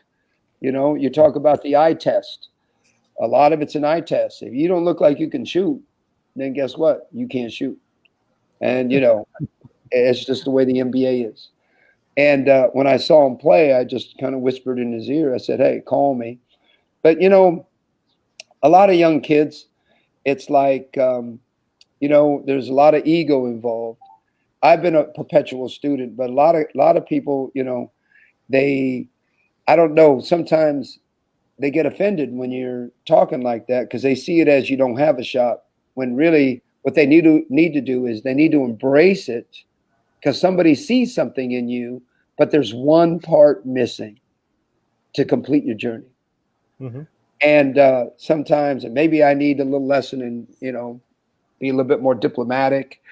I don't have a lot of time to talk to people. So when I get in there, he's being interviewed by news and everything. So I had a minute. So I gave him my number and said, hey, look, I did that to Kiefer Ravina. I did that to Kobe Paras, and I did that to Bobby Ray. And maybe if I was in the Philippines or Manila, maybe they'd hook me up or look me up and do that. Because I always told them, you can come and stay with me. Stay in my house. And we'll go in for a week. You don't have to do anything. Just stay in my house and work out 6 hours a day. 3 hours in the morning, 3 hours in the evening. Put in 6 hours. Let me get you right. So I've made the effort to get it out there. And, I'm just waiting for somebody to give me a call and say, okay, I'm going to take you up on that, Raymond. So. This was in 2016, right? Or 2015 when Ray was playing in the. Yeah, he's playing with Mavericks, wasn't he? Yes. Yeah, Texas Legends. Yeah, and then the reporter, don't you? Isn't she ABS-CBN reporter? Can we see the picture again? I didn't recognize. US. Maybe one of the U.S. Bureau but- reporters. Yeah. U.S. correspondents, probably. Yeah. Mhm. Yeah, she's the one. Wherever I see her at all the ABS-CBN telecast for things. Okay. Wow. Yeah, we had Okay, Sean so- on the show a couple of weeks ago. Yeah, great. Amazing. I have a question, Raymond. Yeah. How has being Pinoy helped you or hampered you in any way throughout your whole career? Well, when I told people I was Filipino, it never really hampered my career. It just kind of made me put a fire in me, because when I told them I was Filipino, the thing they say about Filipinos, we're too small, we're not big enough. You hear that all the time about Filipinos. So all it did is it just lighted a fire inside of me to get me to get better. And if people thought those things, how do I change the opinions about who I am as a player? So it really didn't hamper me. It just made me more hungry. You said that you wanted to talk about why a Filipino hasn't made it to the NBA yet. I'm really curious because Filipinos, they've grown all over the world. Basketball has grown all over the world, and the Filipinos have also evolved into the new way basketball is played. So why haven't we seen the Filipino in the NBA yet? Well, I speak this candidly, and I speak this with grace. You had a lot of great PBA players, and so for me, it was very hard to have a PBA player who has phenomenal ability, is one of the greatest players that'll play in the history of the Philippines, put his reputation on the line and come to the United States and maybe not make an NBA team, because then the rest of his life is going to say, oh, one of the greatest players in the PBA history, but got cut by the whoever. Nobody wants that attached to your legacy.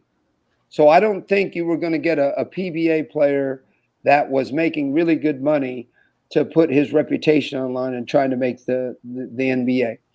So the next step was, how are we going to get a young player from the Philippines to get to the United States and play? So I've always said this from the get-go. You've got to get a Filipino-born player at 14 or 15 years old to get over to America, play against some of the best talented players in America, go to a major, Kansas, North Carolina, Kentucky, one of these majors, Oregon, West Coast, Gonzaga, Arizona, go to a major university, play for at least 2 years, 3 years, earn your reputation. Everybody's going to see you. And from there, make it and get an opportunity to get drafted and play. I've been saying that for a long time. You want to be the best, then you got to play with the best. Well, the best players in the world are playing at the major universities.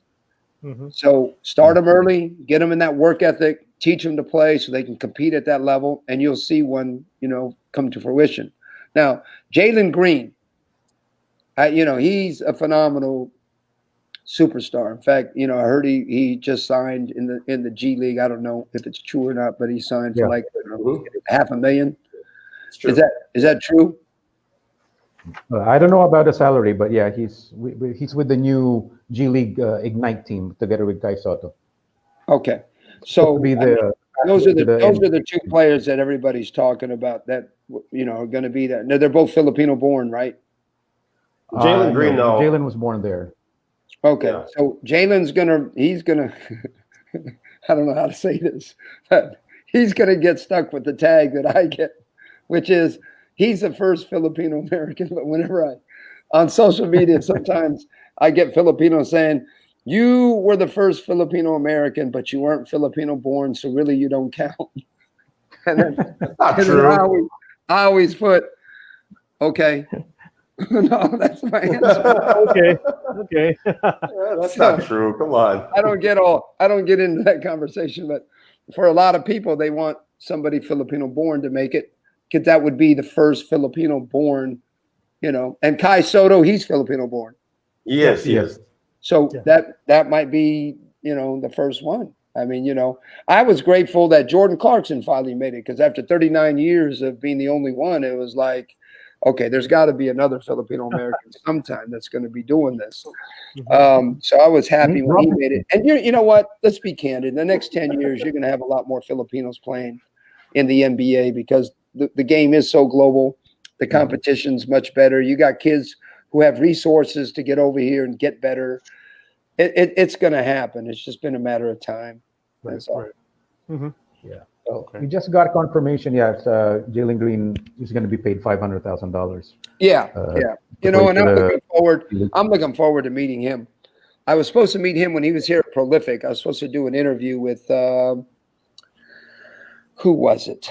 The newspaper, the major it wasn't the Philippine News. It was the major newspaper in San Francisco. I was supposed to go up to Prolific Prep where he was playing, do an interview, introduce myself to him, and that never came to fruition. But I'm looking forward to meeting him. I'm sure our paths will cross sometime. He's a very, very talented guy. Yeah. He can jump out of the gym as seems to be a nice kid. Hey, can he shoot? Not like you. Yeah. Not like you, though. And the next time you drop a line to him, you let him know, hey, there's somebody that can help you with the jumper. Which brings me to my next question. Ignite is going to be right. Yeah.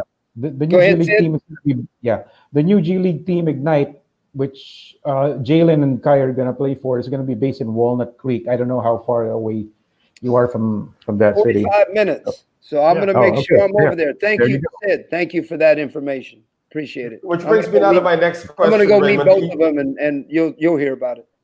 Okay, great. Yeah, which brings me to my next question. You do plan to come to the Philippines sometime in the second quarter of next year.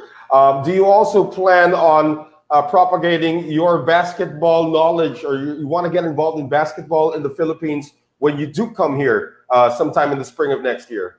You know what? I would love to do some kind of coaches clinic. I don't know. When I put it together, we'll put something together. I'd love to speak, about the game and the way the game's changing, and like to, just talk a little bit about the way I see the game, because I know I see the game so much differently than a lot of people. Mm-hmm. Oh, and it's great because you've had different perspectives. You had the USA NCAA, you had the NBA, you had the CBA, you had the European League. So, and then now you're watching it from the front row there at the Golden State and all of that. So right, definitely the vast wisdom that you've had just sitting there watching and playing it as well could be really beneficial for anybody that you're gonna share your game with. But my question is, have you met Coach Eric Spoelstra? I have not met Coach Spoelstra. You know who I met? Tab Baldwin. I met Coach Cone. Tim is a very good friend of mine. Mm-hmm. So I have actually, Tim and I sat down at the Summer League in Vegas. Okay. They didn't have it this year, but last year. And talk to him a little bit about PBA basketball and the direction of the game. And was sitting with us, Mike Malone. Okay. We were all just talking, and I like Mike. I think he does a great job. think he's a really good coach. Mhm. And I was talking to Tim. I said, Tim, you know, I want to explore. Does that mean I'm talking too long? No. No, not at all. Not at all. So I told Tim I wanted to explore talking to somebody about maybe coaching in the PBA. You know, I told him at that time I was talking about coming over and doing something like that. I think I would be a wonderful addition to PBA basketball. There's a former Golden State Warriors player, Alton Lister. Yes, Alton's a very good friend of mine. He's here as an assistant coach. Oh, good. PBA. Mm-hmm. Good. Yeah, he's been here for, I think, Been here for 9 some years. time. Maybe 9-10 years. He's been Yeah, here. I know Alton very well. So I should probably give him a call and see exactly what you have to do. We were messaging recently. Right, that was I just wrote an article about him for our website. So. Oh, good. Good man. He's really a good person.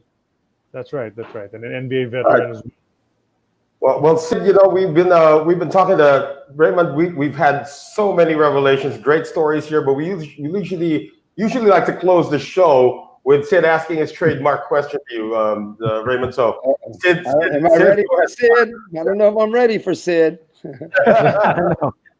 No, this is standard fare. Your 5 favorite teammates of all time. Oh, wow. That's a tough one. Yeah, that's tough. My 5 favorite teammates. Got to be Marcus Johnson. Marcus Johnson because, you know, who he was as a player, his work ethic to become the greatest player. Always there as a friend, always there as a player. Phil Smith for who he was in my life. 5 favorites. JoJo White. There you go. I was waiting for that. JoJo, being who JoJo is.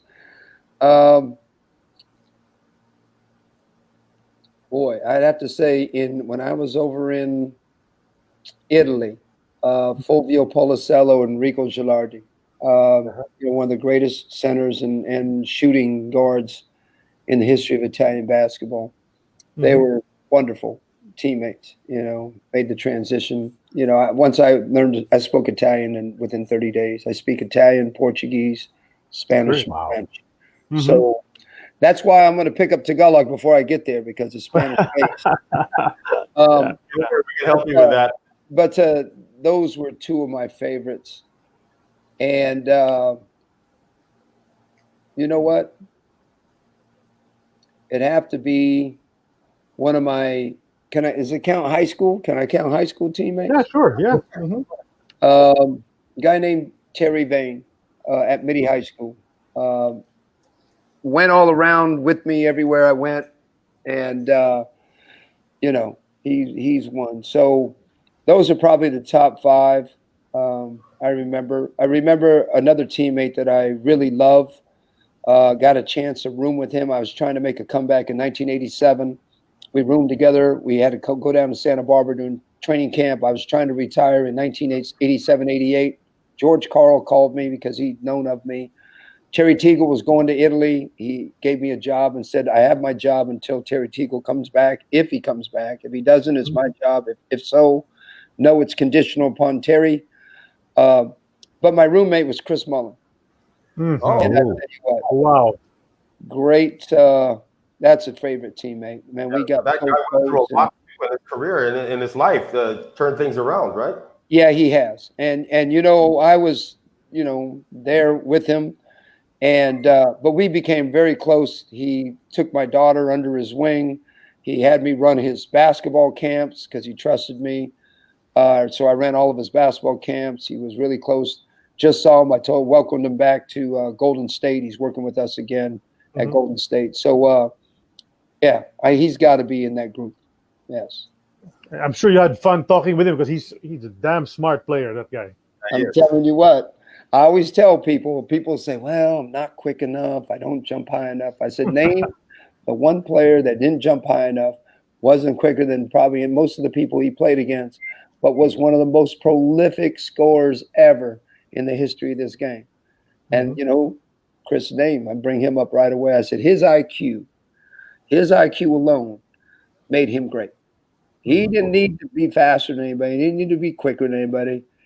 Him coming off screens and doing some of these things is what allowed him to be one of the greatest offensive scorers in the game. I agree. All right, Raymond, we are running overtime, and I know too. you still got a lot of stuff to still do. One more message before we let you go. I mean, we don't want to let you go. We want to have an eternity of basketball with you. But Nice, Noel. Nice segue. That was nice. That was smooth. I planned that for like a week. No, but you have a message that you want to share to everybody about your journey and any message that you want before we let you go.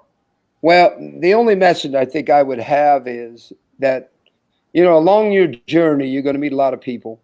And don't hold back whatever knowledge or wisdom or experiences you have, because that may be the exact thing that somebody needs to hear to make them understand that all things are possible. Mark 9:23, all things are possible for he who believes. And, we need to, right now in this day and age with this unprecedented time of the pandemic and things, we just need to be kind and love, one another to a place where we're not judgmental, that we respect all people. And my word is, God has given you a gift. Don't sit on it. Go give it to somebody else. And, God bless you and thank you for taking the time. And I'm glad hopefully that the Filipino people, I hope I've made them proud. I know I've made my mom and dad proud, and I know I've made a lot of my family and friends proud of my journey and exactly what I'm doing and giving back to people. So serve. No greater gift than serving someone else who can never repay you. Amen. That's amazing. It's a great message right there. So that, of course, guys, is Raymond Townsend. Gentlemen, do you still have anything else before we close the show? I'm perfectly fine. Okay. I'm trying to keep in all those stories. I know. This has been one of the best episodes that we've had. Thank you for being candid. Thank you for sharing time. I'm still a fun manong. I got a little life to me. Yeah, right. And we will see you in spring of next year when you come over to the Philippines. At this point, since we do have a guest who used to play in the NBA, we're going to bring up another item up for auction now. Raymond, just to let you know, I'm trying to help out some of our brothers and sisters who have not worked because of sports being stopped in the Philippines because of a pandemic. So we did a little bit of an auction to help out our brothers and sisters over here so that they can, survive until we get sports back. I posted this on my Facebook page the other day. I have just obtained a pair of shoes worn by one of the 25 greatest PBA players of all time that happens to be signed by one of the 50 greatest NBA players of all time. And Bianca, could we show that photograph that I shared with you just to show that there's proof of this happening right here? There it is. That is Jojo Lastimosa. He's been a guest on our show. And his shoes are being signed by one of the 50 greatest players in NBA history. That is Scottie Pippen signing those shoes. Pip. Wow. Yeah, Big Pip. And those shoes, all right, Bianca, we're done with the photo. And those shoes happen to be with me right now. So this is the next item up for bids. The shoes that Jojo Lastimosa wore in 2012 during that NBA game with the Legends. Of course, they were all retired already at the time. This is the 2012 game. So Jojo Lastimosa gave me this gift last Sunday, and he said, if this can help out in your auction, go ahead and do it. So these are the Scottie Pippen signed shoes that were worn by Jojo Lastimosa in that 2012 game. And I will be announcing the mechanics of this auction, but this is a definite collector's item, ladies and gentlemen. These are Jojo Lastimosa shoes signed by Scottie Pippen. I don't think we'll need authentication for this because we do have that photo. So there it is, Raymond. Yeah, one of your boys, Scottie Pippen. Yeah. That's wonderful. So before we go, I would love to do something for you. Noel, after this is over, send me an email. I'd like to maybe get one of my original uniforms. Oh, wow. Auction off, Oh, wow. Golden State Warrior, one of my originals. Oh, so wow. Get that. And, I might bid for that. It's the beach. Right. That's amazing. Wow, That's great. sorry, Raymond, that just made me a little emotional right now. Thank you for your generosity and parting with a part of your history for this cause. And again, Raymond, thank you very much for sharing the time with us. I know how busy you are, even if the pandemic is ongoing. Thank you for sharing your stories and time with us. You're very welcome. Thank you for all your kindness. Appreciate And it. Raymond, All right. and Raymond, all these guys that you talked about, Marcus Johnson, and all these great players, and your NBA teammates, all of that. We'd love to hear more about them. And if there's a second time you can come on the show and we'll just talk about players you played with and against and all of that, then we'd love to have you back. Would love maybe to. Raymond.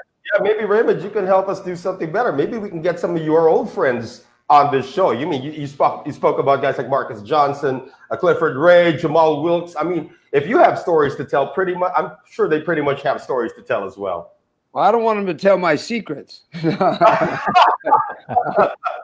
found out how I was with Brad Holland and Roy Hamilton, I don't know if I want that to get out.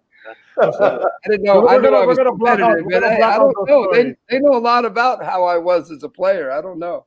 We'll tell them we can't talk about Raymond. They'd love to be on your show. I know Marcus would do it in a minute. Some of those guys. Wow. All right. I'll bring it up next time. I talk to Marcus at least once a month. Throw them our way. Yeah. All right. Good. Well, we may probably take you up on that. Even Steve Kerr would be somebody that would be really, really great to talk to. I mean, that would be an honor for all of us. But the honor right now of speaking to Raymond Townsend has come to an end. Our show is called An Eternity of Basketball, but unfortunately, we do not have an eternity to spend with Raymond Townsend.